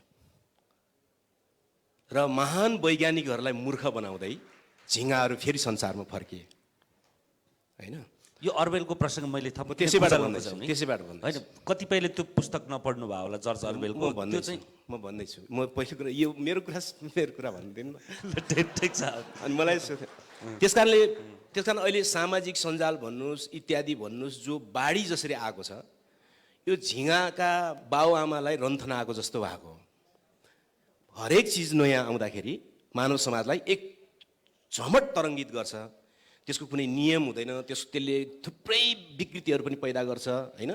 तर अन्ततः जसरी झिँगाको सन्तान फेरि पृथ्वीमा फर्केर आयो, त्यसरी नै मानव जातिले यो समग्र अराजकताहरूलाई चिरेर त्यसलाई आफ्नो बसमा लिएर अगाडि जान्छ। हरारीले भनेको कुरा भएन भने होइन। त्यस कारणले मान्छे नेगेटिभतिर मात्रै गइरहेछ त्यस्तो होइन, हामीलाई त्यस्तो महसुस भएको हो। जनसङ्ख्याकै हिसाबले भन्नु न, 7 अरबभन्दा बढी जनसङ्ख्या योभन्दा पहिले पृथ्वीमा थिएन, तैपनि हामी मिलेरै बसिरहेछौँ। 1-2 जना ट्रम्पहरू जस्तो बाहेक बम खसाल्न को तयार छ र? अरू सबै त बम खसाल्न तयार छैनन् होइन। त्यस कारणले यो समाज अराजकतातिर गयो भन्दा पनि नयाँ विकसित भएका पर्यावरणहरूलाई यसले थेग्नका निम्ति टाइम लिन्छ। त्यही सन्दर्भमा सुभाषजीको प्रश्न चाहिँ यो आर्टिफिसियल इन्टेलिजेन्सले के गर्न सक्छ? मैले खालि भन्दैछु। अर्को चाहिँ सुभाष पाण्डेले भन्नुभयो नि त। सुभाष पाण्डेले चाहिँ युवाहरूलाई चाहिँ उनीहरूको प्रश्न गर्ने क्षमतामाथि कसरी, प्रश्न गर्ने प्रवृत्तिमाथि कसरी पानी खनाइदिएछ, के गरिरहेछ त भन्ने कुरा चाहिँ यो कस्तो छ भने हामी अक्सर चाहिँ, म सुधीरजीहरूलाई पनि अनुरोध गर्न चाहन्छु, यहाँ धेरै मानिएका पत्रकार साथीहरू पनि मैले अनुहार देखिरहेको छु।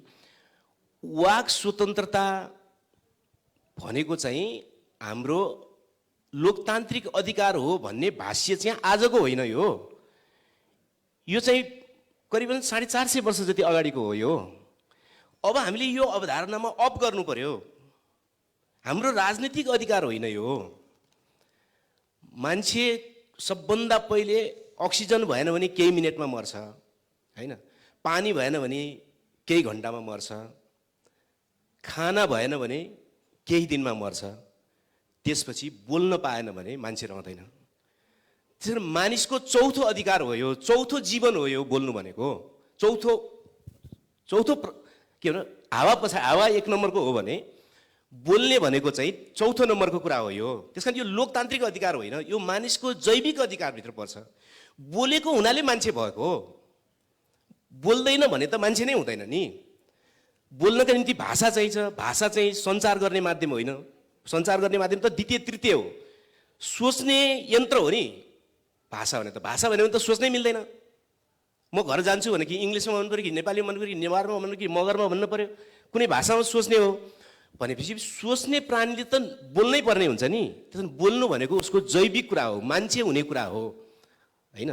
यसरी अफ गरिदिनु पर्यो यो वाक स्वतन्त्रताको कुरालाई। त्यसो गऱ्यो भने अनि अहिलेको सत्ताले लगाउने वाक स्वतन्त्रता विरोधी जति कुरा छन् त्यसमाथि माथिल्लो स्तरको प्रहार हुन पुग्छ क्या। अनि हामी 450 वर्ष अगाडिको कुरा लिएर हिँडिरहेका छौँ।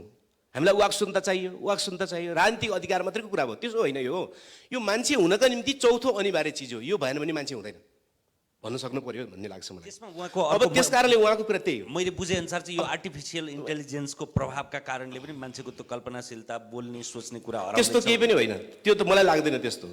त्यस्तो कुरा लाग्दैन। हिजो पत्रिका मात्रै पढ्दाखेरि हामी जति सोच्न सक्थ्यौँ होइन, आज युट्युब पनि हेर्नु पर्दाखेरि किताब जात्राको कुरा गर्दाखेरि मलाई भन्ने मन लागेको छ कि किताब मात्रै ज्ञानको स्रोत हो भन्ने रूढिवाद हो। यो बेकारको कुरा गर्ने, आजको दुनियाँमा त्यसरी कुरा गर्ने। किताब एउटा माध्यम हो होइन, सिनेमा अर्को माध्यम हो होइन, साहित्य अर्को माध्यम हो होइन। धेरैवटा माध्यम छ नि ज्ञानको। किताबहरू धेरै किसिमका किताब आइसक्यो नि मानव जीवनमा। सबै किताब पढ्नुपर्छ, त्यो पुस्तक कागजको किताब मात्रै पढ्नुपर्छ भन्ने होइन, त्यो पनि पढ्नुपर्छ। त्यसमा किताब जात्रा भन्नाले सबै चिज आउँछ। सिनेमा होइन, सद्गति भन्ने एउटा सिनेमा हेऱ्यो भने, जोकर भन्ने एउटा सिनेमा हेऱ्यो भने होइन, ज्ञान के हुन्छ। द पियानिस्ट भन्ने सिनेमा हेऱ्यो भने होइन, अमेरिकन ब्युटी भन्ने सिनेमा हेऱ्यो भने के हुन्छ। अमेरिकी समाज चाहिँ यहाँ भिसा भर्दै डिबी ठोक्दै जानेहरूलाई त्यो सिनेमा देखाइदिएपछि के हुन्छ। पुस्तक त त्यहाँ पनि छ नि, पुस्तक त्यहाँ पनि छ नि। त्यस कारणले विज्ञान प्रविधिले हाम्रो ज्ञान र पुस्तकहरूलाई व्यापक आयाम थप्दै लगेको छ। त्यसलाई त हामीले पचाउन सक्नु पर्यो। समयको पाबन्दीले म अलि झर्केलो बनेको एउटा बाँकी छ। अनि मैले त्यही सम्झाउन खोजेँ। प्रभात चलाउनेजीको प्रश्न हो त्यो वैकल्पिक धार पनि त कुरा के छ भन्दाखेरि चाहिँ अहिलेको यो दशक भनेको चाहिँ नेपाली समाजले 70-80 वर्षदेखि देखिएका सपनाहरू, त्यसले उत्पादन गरेका मूल पात्रहरू, राजनीतिक पात्रहरू लगायतका पात्रहरू चाहिँ अब एउटा भाषामा भन्दाखेरि चाहिँ एकदम प्रगति भएको, मेरो भाषामा भन्दाखेरि चाहिँ त्यो सम्पूर्णमाथि षड्यन्त्र भएको दशक भयो होइन। जब तपाईँ भूकम्प आएको बेलामा कति भागदौड मचिन्छ क्या, अहिले त्यस्तै भागदौड मचिया छ। यहाँपट्टि लिएर त्यहाँ ठेक्का खुल्दैछ, त्यहाँ चाहिँ अलिकति एउटालाई ठेक्का पारिदिन पाए 2-4 हजार पैसा भर बेलुका आउँथ्यो र घरमा गएर बानी बिग्रिया छ भने रक्सी खान्थे होइन, बानी सप्रिया छ भने श्रीमतीको निम्ति केही लान्थे भन्ने थाहा पुग्यो कि पुगेन? पुग्यो नि होइन। हिजोको लडाइँ सङ्घर्ष केही पनि होइन भन्नेहरूको निम्ति ताली बजाउने विषय पनि होला, ठिकै छ, बजाउन पाइयो होइन। तर जो साँच्चै लडेको हो नि त्यसको त धेरै ठुलो भुमरीमा फस्यो नि। त्यो त हो राजनैतिक आन्दोलन, वैचारिकी सबै नै भुमरीमा फसेको छ अहिले। त्यसमा यो केही समय लाग्छ, यो केही समय मान्छे तङ्ग्रिनलाई, केही समय मान्छेलाई फेरि थेग्रिनलाई लाग्छ। 15 वर्षमा भताभङ्ग भएको घरबार फेरि उसले सम्हाल्नु परेको छ होइन। त्यस कारणले यो उहाँले सङ्क्रमणकाल भन्नु, उहाँको सङ्क्रमणकालको अर्थ चाहिँ अलि फरक हो होइन। म पनि सङ्क्रमणकाल भन्छु, मेरो अर्थ अलि फरक हो। कुरा के हो त भने यो समाजले फेरि एकचोटि थेग्रिएर अनि फेरि यसले पाइला चाल सुरु गर्नु छ होइन। त्यसले एउटा सङ्क्रमणकाल, एउटा समय, एउटा पीडा, एउटा शून्यता होइन, एउटा वज्र लट्ठुहरूको चाहिँ नि जमातसँग यसले ठोकिनै पर्छ, नठोकिकन केही उपाय छैन। अर्को चरणमा फेरि हामी जाँदैछौँ। फेरि पनि थाहा छ तपाईँलाई नै बढी प्रश्न आउँछन्। सुधीरजीलाई 2टा छन्। यो डाक्टर बाबुराम भट्टराईको पुस्तकप्रतिको टिप्पणी पहिले त यो पुस्तकको कुरा गर्दाखेरि त त्यो पुस्तकमा धेरै घटनाहरू, धेरै पात्रहरू, धेरैजनाको विषयमा छ उल्लेख छ। त्यसमध्ये एकजना डाक्टर बाबुराम भट्टराईले केही टिप्पणी गर्नुभएको छ र उसलाई फ्ल्याटली गरिदिनु भयो होइन, यो किताब यस्तो भनेर। ठ्याक्कै त्यसमा यो अध्याय अथवा यो तथ्य, यो सहमत छु। सहमत भनेको अलिकति असहमति छ। जस्तो तपाईँले इम्प्याक्ट घटेको हो भन्नुभयो, मलाई लाग्छ इम्प्याक्ट घटेको होइन, बढेको हो। र बढेको कुन रूपमा हो भने यो विस्तारित भएको हो होइन। पहिले अलिकति हामी सीमित थियौँ होला, अहिले अलिकति विस्तार भएको छ। तर त्यो विस्तार हुँदाखेरि जुन खालको अराजकता या अलिकति विशृङ्खलता पनि जो देखा परेको छ, यो स्ट्रिमलाइन हुनलाई, यो थेग्रिनलाई चाहिँ अलिकति समय लाग्छ जस्तो मलाई लाग्छ। त्यसले गर्दाखेरि त्यो चाहिँ अलिकति विस्तार भएकै रूपमा मैले लिएको छु र विस्तार हुँदा त्यो प्रभावको आधार पनि बढ्दै नै जाने हो। त्यसले गर्दाखेरि मैले त्यति मात्रै सोधे होइन होला, यसलाई अझै मूर्त रूपमा यो अलिअलि त म प्रति पनि लक्षित हो र, तर म प्रश्नकर्ता भएकाले मलाई त्यो सुविधा भयो उत्तर नदिने। उहाँले नामै पनि भाग्य न्यौपाने भनेको एउटा प्रतिनिधि पात्र उहाँलाई मात्रै भने होइन, युट्युबे पत्रकारिता अथवा अनलाइनको पनि फेरि युट्युब भन्ने बित्तिकै हेर्ने कथा जस्तो हामीले टेलिभिजनमा गर्नै नसकिने कुरा पनि भएको छन् त्यहाँ। त्यसलाई त्यो भनेर त्यत्तिकै एकदमै सस्तो पनि बनाउनुपर्छ भन्ने छैन। अनि फेरि मैले कार्यक्रममा पनि भन्ने गर्छु, एउटा कुनै ठाउँमा टुडी खेलमा अहिले जीवित हुनुहुन्थ्यो भने नारायण गोपालको पर्फर्मेन्स थियो र अर्को राष्ट्रिय सभागृहमा ज्योति मगरको पर्फर्मेन्स थियो भने कहाँ मान्छे बढी जान्छन्? फेरि यसलाई राम्रो यसलाई नराम्रो भन्ने होइन। अनि यो चाहिँ नराम्रो, यहाँ धेरै मान्छे आएनन् भनेर पनि अर्थ लाउने कि नलाउने, यो मैले उत्तर दिन खोजे होइन। प्रश्न गर्दा गर्दै उत्तर जस्तो भयो भने म माफी चाहन्छु होइन।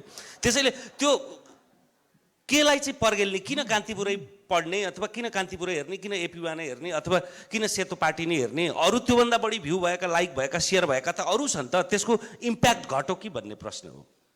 है त्यो त यस्तो हुन्छ, यदि इम्प्याक्ट घट्यो भने बिक्री हुँदैन अथवा टेलिभिजन हेरिँदैन होइन, अनलाइन पढिँदैन। त्यसले गर्दाखेरि जहिलेसम्म त्यसमा पाठकहरू हुन्छन्, पाठकहरूको पत्रिकाहरू छापिरहन्छन्, जुन रूपमा छापिरहन्छन्, त्यसमा अब एकदमै सङ्ख्या घट्यो, बिक्री नै हुन छोड्यो भने त त्यसलाई इम्प्याक्ट घटेको मान्नु पर्ला। तर मैले फेरि पनि दोहोऱ्याउन चाहन्छु, जुन कन्भेन्सनल मिडियाहरू हो, जो ट्रेडिसनल मिडियाहरू हो, उनीहरू पनि आफ्नो ठाउँमा छन्, तर नयाँ मिडियाहरू पनि आइरहेको छन् र एक खालको विस्तारित स्वरूप देखा परेको छ।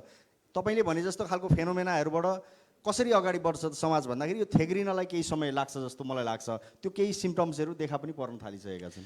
अब फेरि थप 5वटा प्रश्न राख्ने सुविधा हामीलाई प्राप्त भयो। हाम्रो समय 5 मिनट रहेको थियो, थप 5 मिनट ग्रेस पाएर 10 मिनट भनेपछि 5 मिनटमा प्रश्न, 5 मिनटमा उत्तर लिन्छौँ। थप 5वटा प्रश्न। म अपेक्षा गर्छु प्यानलिस्ट महिला भएका कारणले मात्रै महिला प्रश्नकर्ता हुनुपर्छ भन्ने छैन, तर त्यो अपरिहार्यता चाहिँ हो। पछाडिबाट कृपया उठिदिनु भयो भने सबैले देख्न पनि सजिलो हुन्छ।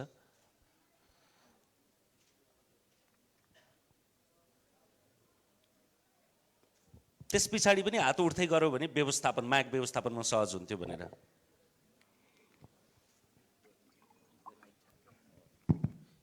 नमस्कार, मेरो नाम चाहिँ सुमन पौडेल। मेरो प्रश्न चाहिँ सुधीर सरलाई रहेको छ।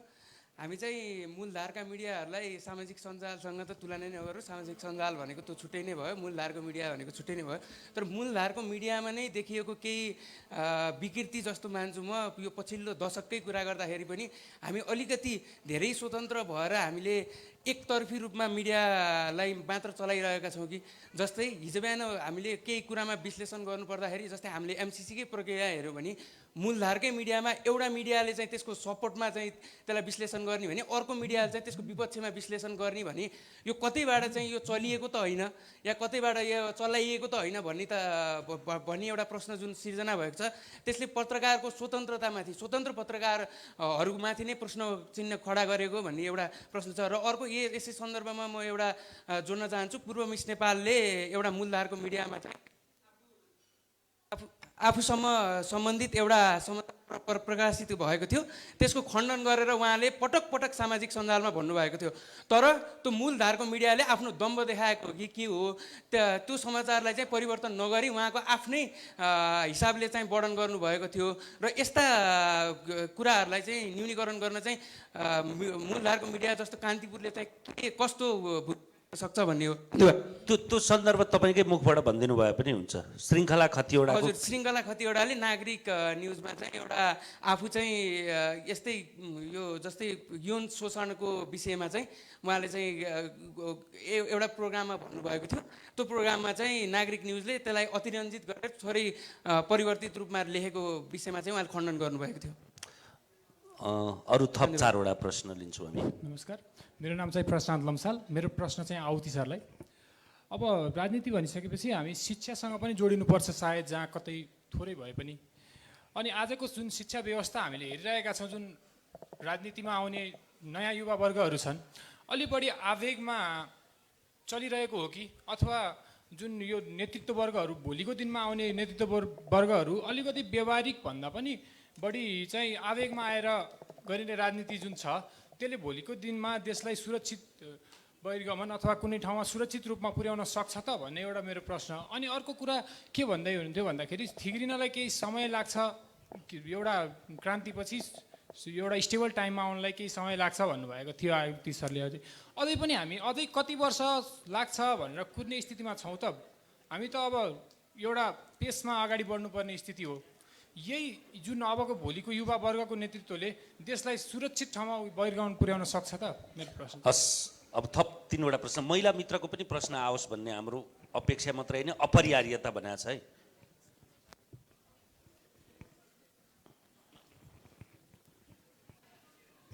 हेलो, नमस्ते। मेरो नाम चाहिँ मिलन पौडेल। यहाँ आउनुभन्दा अगाडि म एउटा यस्तै डिस्कसनबाट नै आएको थिएँ। त्यहाँनिर यो कुरा रेज भएको थियो। त्यो कुरा चाहिँ यहाँ यो ठाउँमा भन्दा अझ बढी पेचिलो हुन्छ होला जस्तो लागेर चाहिँ मैले प्रश्न सोध्दैछु। जस्तै विगत 20-25 वर्षमा सूचना सञ्चारले गर्दाखेरि दुनियाँ कहाँदेखि कहाँ पुग्यो। यही सूचना सञ्चारकै प्रविधिले गर्दा आज तपाईँ हामी यहाँ छौँ र यो सायद र यसरी म यो माइक्रोफोनमा बोलिरहेको छु र यो क्यामेराहरूले पुरै रेकर्ड पनि गरिरहेको छ। भन्नुको मतलब सबै कुरामा डायनामिजम अथवा अन्टरप्रेनरसिप स्किल्सहरूले गर्दाखेरि चाहिँ समाज चाहिँ कहाँको समाज कहाँनिर आइपुग्यो। यो प्रश्न चाहिँ यहाँहरू सबै तिनैजनालाई अब व्यवस्था परिवर्तन भन्छौँ, शासन परिवर्तन भन्छौँ, तर जति जे भने पनि हुने त्यही मन्त्री नै रहेछ, प्रधानमन्त्री नै रहेछ, राष्ट्रपति नै रहेछ। त्यो व्यवस्था बाहेक अन्य व्यवस्था चाहिँ हुँदैनन् यो संसारभरिमा। त्यो कुराहरू हामी किन छलफल गर्दैनौँ? यही छ। हस्, हुन्छ। यता अगाडि हात उठाउनु भएको छ दोस्रो टेबलमा बस्ने मित्रले। अब अन्तिम प्रश्न चाहिँ कुनै महिला मित्रकै आओस्। नमस्कार, मेरो क्वेसन महिला मित्रैसित छ। किनकि मुसहर जातिको बारेमा उहाँले भन्नुभयो र हामी मुसहर जातिसित बचपनदेखि अहिलेसम्म उहाँकै साथमा छु र उहाँको दुःख सुख, हानि लाभ, उन्नति प्रगति र उहाँको मृत्युसम्मको सबै यात्रा देखेको छु। उहाँ किताब पढेर भन्नुभयो हामी वास्तविकमा छु। उहाँहरूको जुन दुःख सुख सुरुमा पाल्की ढोउने कुरा थियो, दिनमा एक छाक मात्रै खाना, सुबह र शाम खाने, फेरि ताजा सबै चिज लिएर आएर मेहनत गरेर माटो खन्ने, मुसो मार्ने या माछा मासु गङ्टा घोङा सबै, त्यसपछि फेरि 2 छाकको लागि मात्रै जोगाड गर्ने, सबै चिज ताजा, मतलब बासी नराख्ने। अब त्यसमा आधारित उहाँले विस्तृत रूपमा बताउनुहुन्छ कि के। त्यसपछि उहाँहरूको एउटा कुल देवता हुन्छ भुइँया, मतलब यो धरती माता। त्यो दुध उब्लिरहेको दुधमा उहाँहरू एकदम खौलिरहेको दुधमा स्नान गर्ने। यसमा विस्तृत रूपमा बताउनुहुन्छ कि के? नाम बताउनु। मेरो राम गोपाल यादव, रिपोर्टर्स नेपाल, सौभाग्य मित्र। हस्, अब एउटा मात्रै प्रश्न। यो पनि अब महिला मित्रको मन बुझेर पुरुष मित्रले नै प्रश्न राख्ने जस्तो बुझ्यो अहिले पनि। ल त्यसो भए त्यतै ग्राह्यता दिउँ।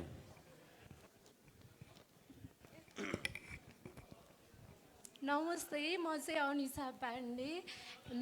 मेरो क्वेसन सरलाई रहेको छ।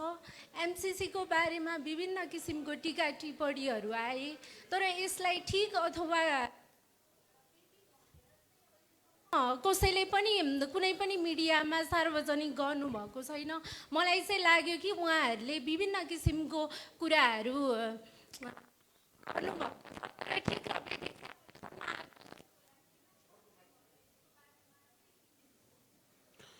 यो विषयमा सुधीरजीलाई सोध्नु भयो कि आउतीजीलाई? सुधीर शर्मा।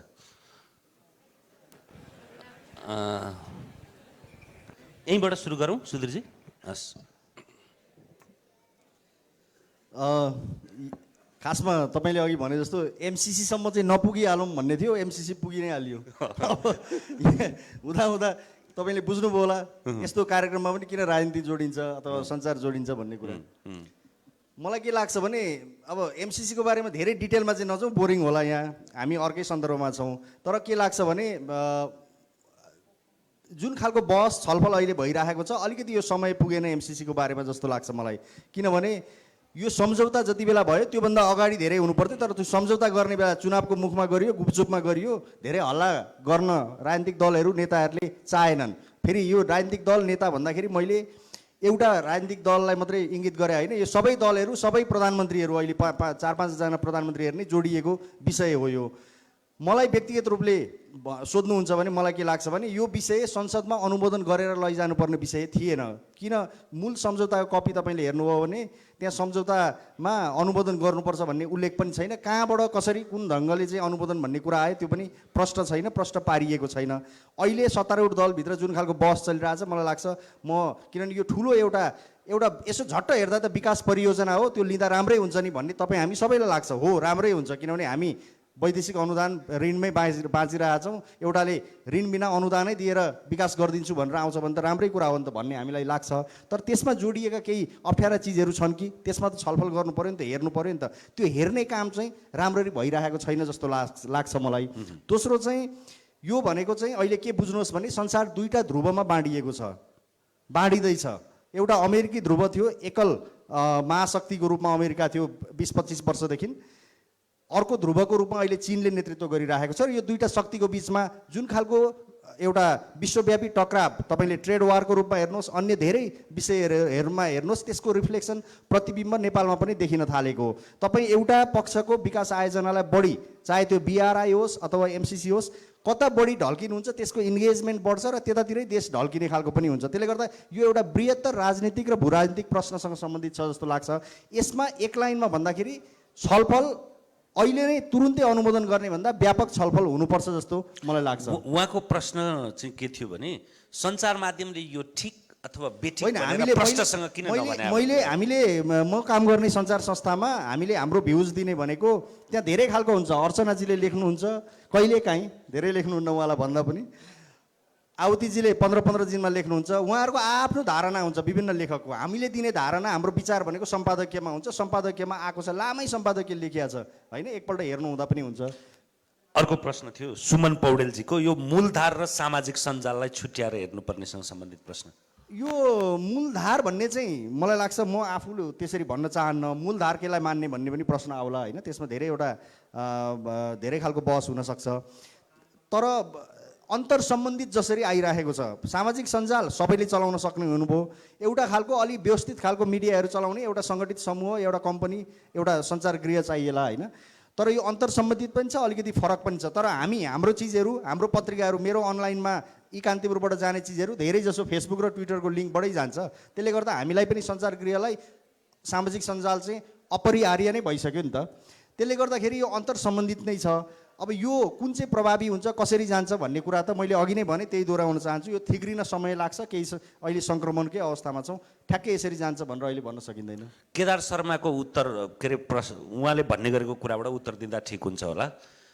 हामी खानाका लागि, यो पेटका लागि चाहिँ रेस्टुरेन्टमा जाँदा मेनु हेर्छौँ, कुन ठिक हुन्छ कुन ठिक हुँदैन, शाकाहारी खाने कि बिहान के खाने बेलुका के खाने, त्यसको रसायन के छ। एउटा पेटका लागि त्यति बढी सोध्छौँ भने त्योभन्दा केन्द्रीय कुरा मस्तिष्कका लागि चाहिँ जे पनि क्लिक गरिदिने, जुन पनि हेर्ने, जुन पनि पढिदिने, जसलाई पनि आधिकारिक मानिदिने। त्यसैले ठुलो धर्म चाहिँ पाठकको भन्नुहुन्थ्यो, त्यो कुरा मलाई मन परेको थियो, त्यसरी मैले दोहोऱ्याएको। अब अर्चनाजीलाई अघि प्रश्न गर्नुभएको थियो यादवजीले, रामगोपाल यादव।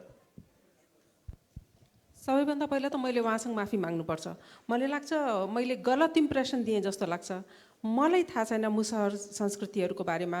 मैले उपन्यास लेखनको विभिन्न विधाहरू, विभिन्न विषयवस्तुहरू उठान गरेर साहित्यमा लेख्न थालिया छ भन्ने कुरा गरेका थिएँ।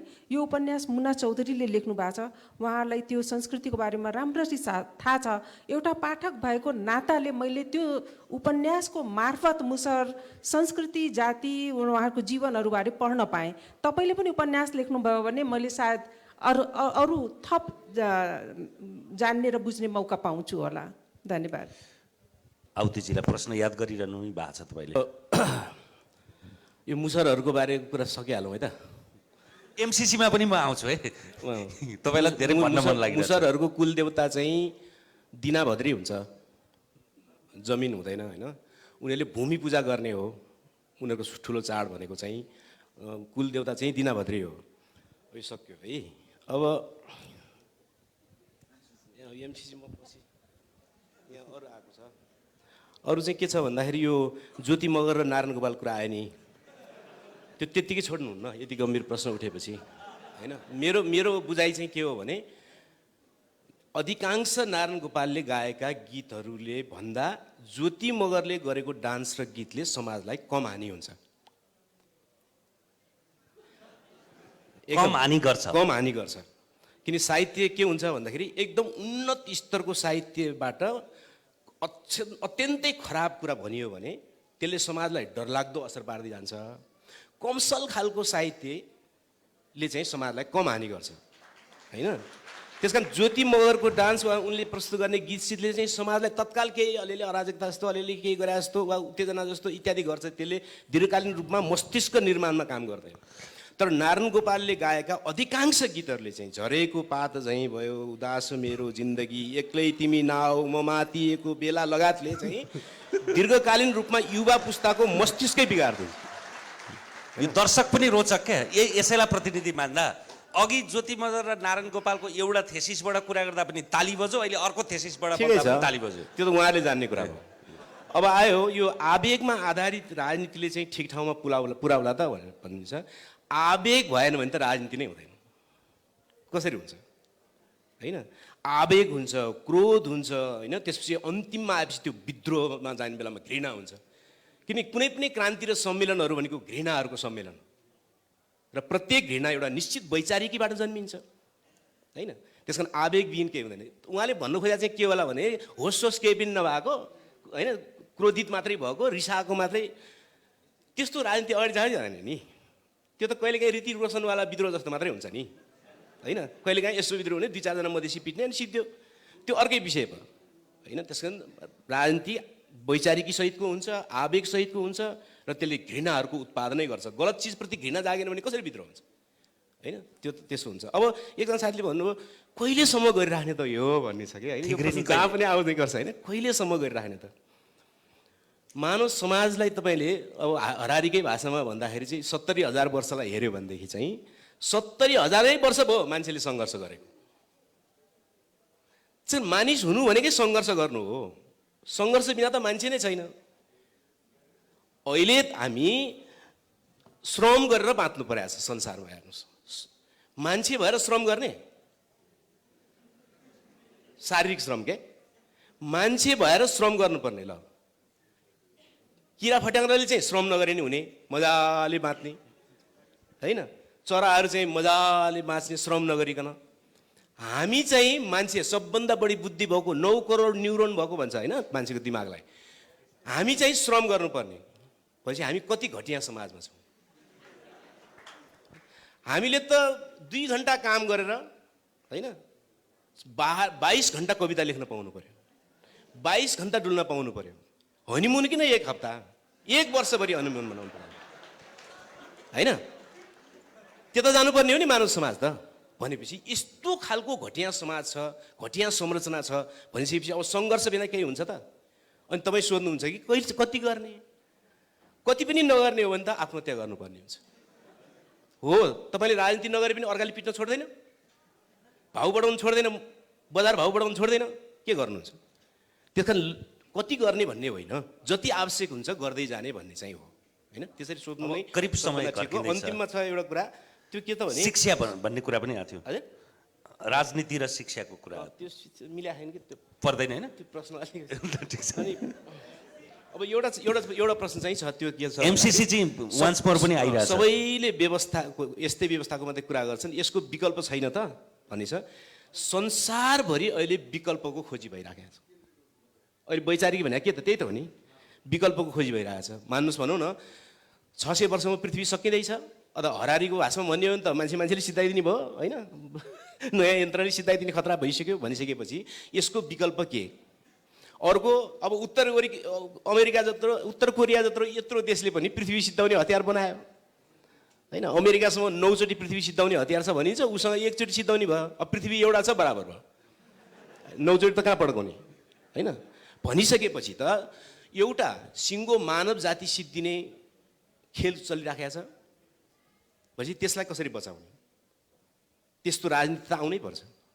70% पर्यावरण सक्यो, 30%मा झुन्डिएका छौँ, यो पनि सिद्धियो भने हामी गयौँ होइन। 50 करोड जीवजन्तु अस्ट्रेलियामा पोलिए भनेर समाज छापेर मात्रै हुनेवाला छैन, त्यसलाई जोगाउने राजनीति अब आउनै पर्छ होइन।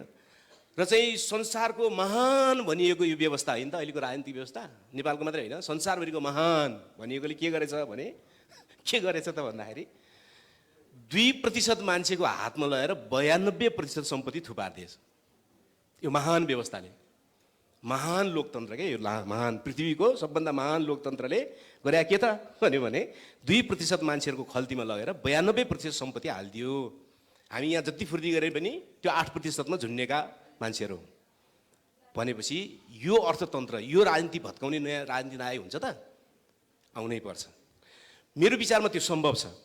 त्यो बहस गर्ने दिन अर्को कुनै दिन पाइयो भने हामी राम्रोसँग एमसीसीको कुरा सरल छ। एमसीसीको कुरा सरल छ। एमसीसीको बारेमा मैले कान्तिपुरमा लेखेको छु। त्यो पढ्नु भए थाहा भइहाल्छ। मुख्य कुरा एमसीसी कसलाई दिइन्छ भने 3टा देशलाई दिइन्छ। कम्युनिस्ट नभएको देशलाई हैन, यहाँको त नेकपा कम्युनिस्ट छ, यस्तोलाई चाहिँ दिने हो। फेरि यस्तो कम्युनिस्टलाई चाहिँ दिने हो है, त्यो फेरि हैन, यस्तो कम्युनिस्टलाई चाहिँ दिने हो। कम्युनिस्ट नभएको देशलाई दिने। अर्को चाहिँ अमेरिकाले चाहेको जस्तो व्यवस्था भएको यस्तै व्यवस्था हैन, निश्चित मान्छे धनी हुँदै जाने, अरू मान्छे कङ्गाल हुँदै जाने व्यवस्था भएको देशलाई दिने। र सबभन्दा महत्त्वपूर्ण कुरा त्यसको के त भने नव उदारवादी अर्थतन्त्र लागू गरेको र त्यसलाई प्रवर्धन गर्न चाहनेलाई दिने। अब नव उदारवाद भनेको हामीलाई थाहा चाहिँ छ, सबै उद्योग धन्दा राज्यको नामको समुदायको नामको सबै निजी कम्पनीलाई बेचिदिने, अनि यहाँका पुँजीपतिसँग पैसा हुँदैन, अनि विदेशको बहुराष्ट्रिय कम्पनीले आएर खाने। यही हो नव उदारवाद भनेको सरल भाषामा बुझ्दाखेरि। अब यो किन आयो त नेपाल भन्दाखेरि हिन्द प्रशान्त क्षेत्र चाहिँ संसारमा जति ऊर्जा खपत हुन्छ त्यसमध्ये 60% ऊर्जा यहाँ खपत हुन्छ। तथ्याङ्कले त्यो भन्छ। अब त्यो 60% ऊर्जा यहाँ खपत हुन्छ भने नेपाल पनि ऊर्जा उत्पादन गर्ने एउटा मुख्य देश हुन्छ। अब हुँदैछ भनेपछि जसरी नेपाल टेलिकम बनाएर एनसेल भित्राइयो हैन, विद्युत दूरसञ्चार संस्थानलाई दूरसञ्चार प्राधिकरणलाई 2 टुक्रा पारियो नि। एकातिर एनटिसी बनाइयो, अर्कोतिर दूरसञ्चार प्राधिकरण बनाइयो, र त्यो नाममा निजी कम्पनी हुलिसकेपछि एनसेलहरू आएर लुट मचाए 72 अरब हकै नि त। त्यसै गरी अहिले संसदबाट के पास भइसक्यो भने यो हाम्रो के मन्त्री रे यो न्यू खोजस भन्ने मन्त्री, सञ्चार मन्त्रीले लागू भइसक्यो भनेको थियो नि अस्ति हिजो। लागू भइसक्यो एमसीसी। लागू कसरी भइसक्यो त भने संसदबाट यिनीहरूले के पास गरे त भने विद्युत नियमन आयोग ऐन 2074 भनेर पास गरिसक्यो। त्यो चाहिँ के भने त्यो पास गरेपछि मात्रै पैसा दिन्छु भनेको छ। त्यो सम्झौतामै लेखा छ, त्यो सम्झौतामै छ त्यो कुरा।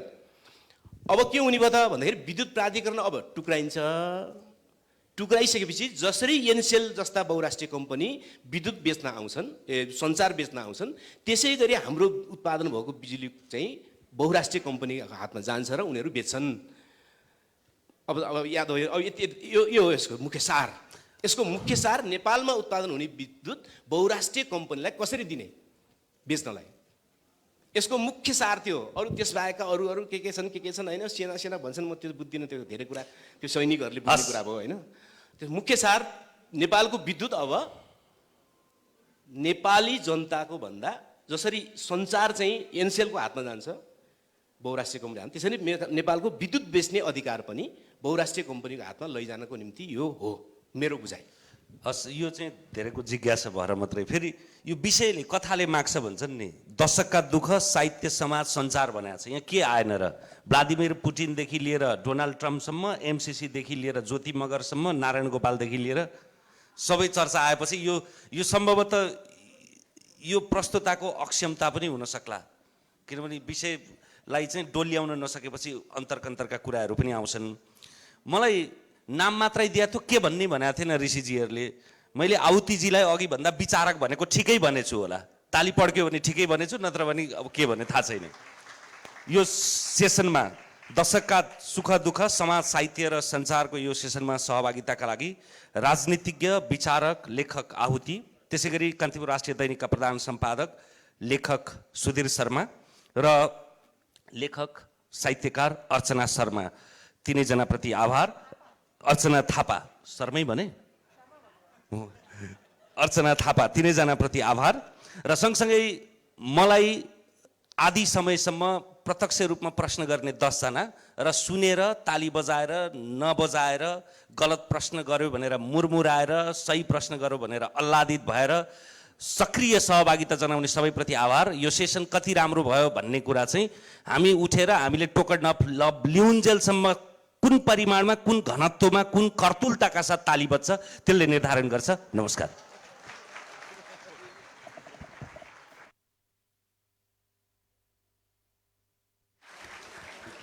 धन्यवाद। यो सघन, यो रोचक, यो मथिङ्गो हल्काउने खालको बहसका लागि, छलफलका लागि मोडरेटर टिकाराम यात्रीज्यूलाई र स्पिकरहरू तिनैजनालाई धेरै धेरै धन्यवाद। टोकन अफ लभको काम बाँकी छ। ऋषिजी अगाडि आइसक्नु भएको छ। सबैभन्दा पहिला आहुति।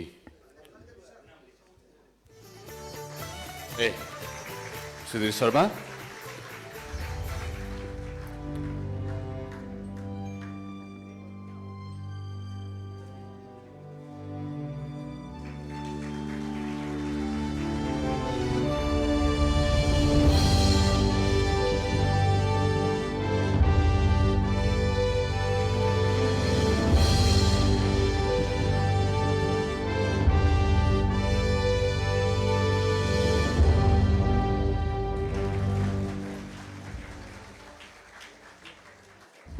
धन्यवाद यहाँहरू तिनै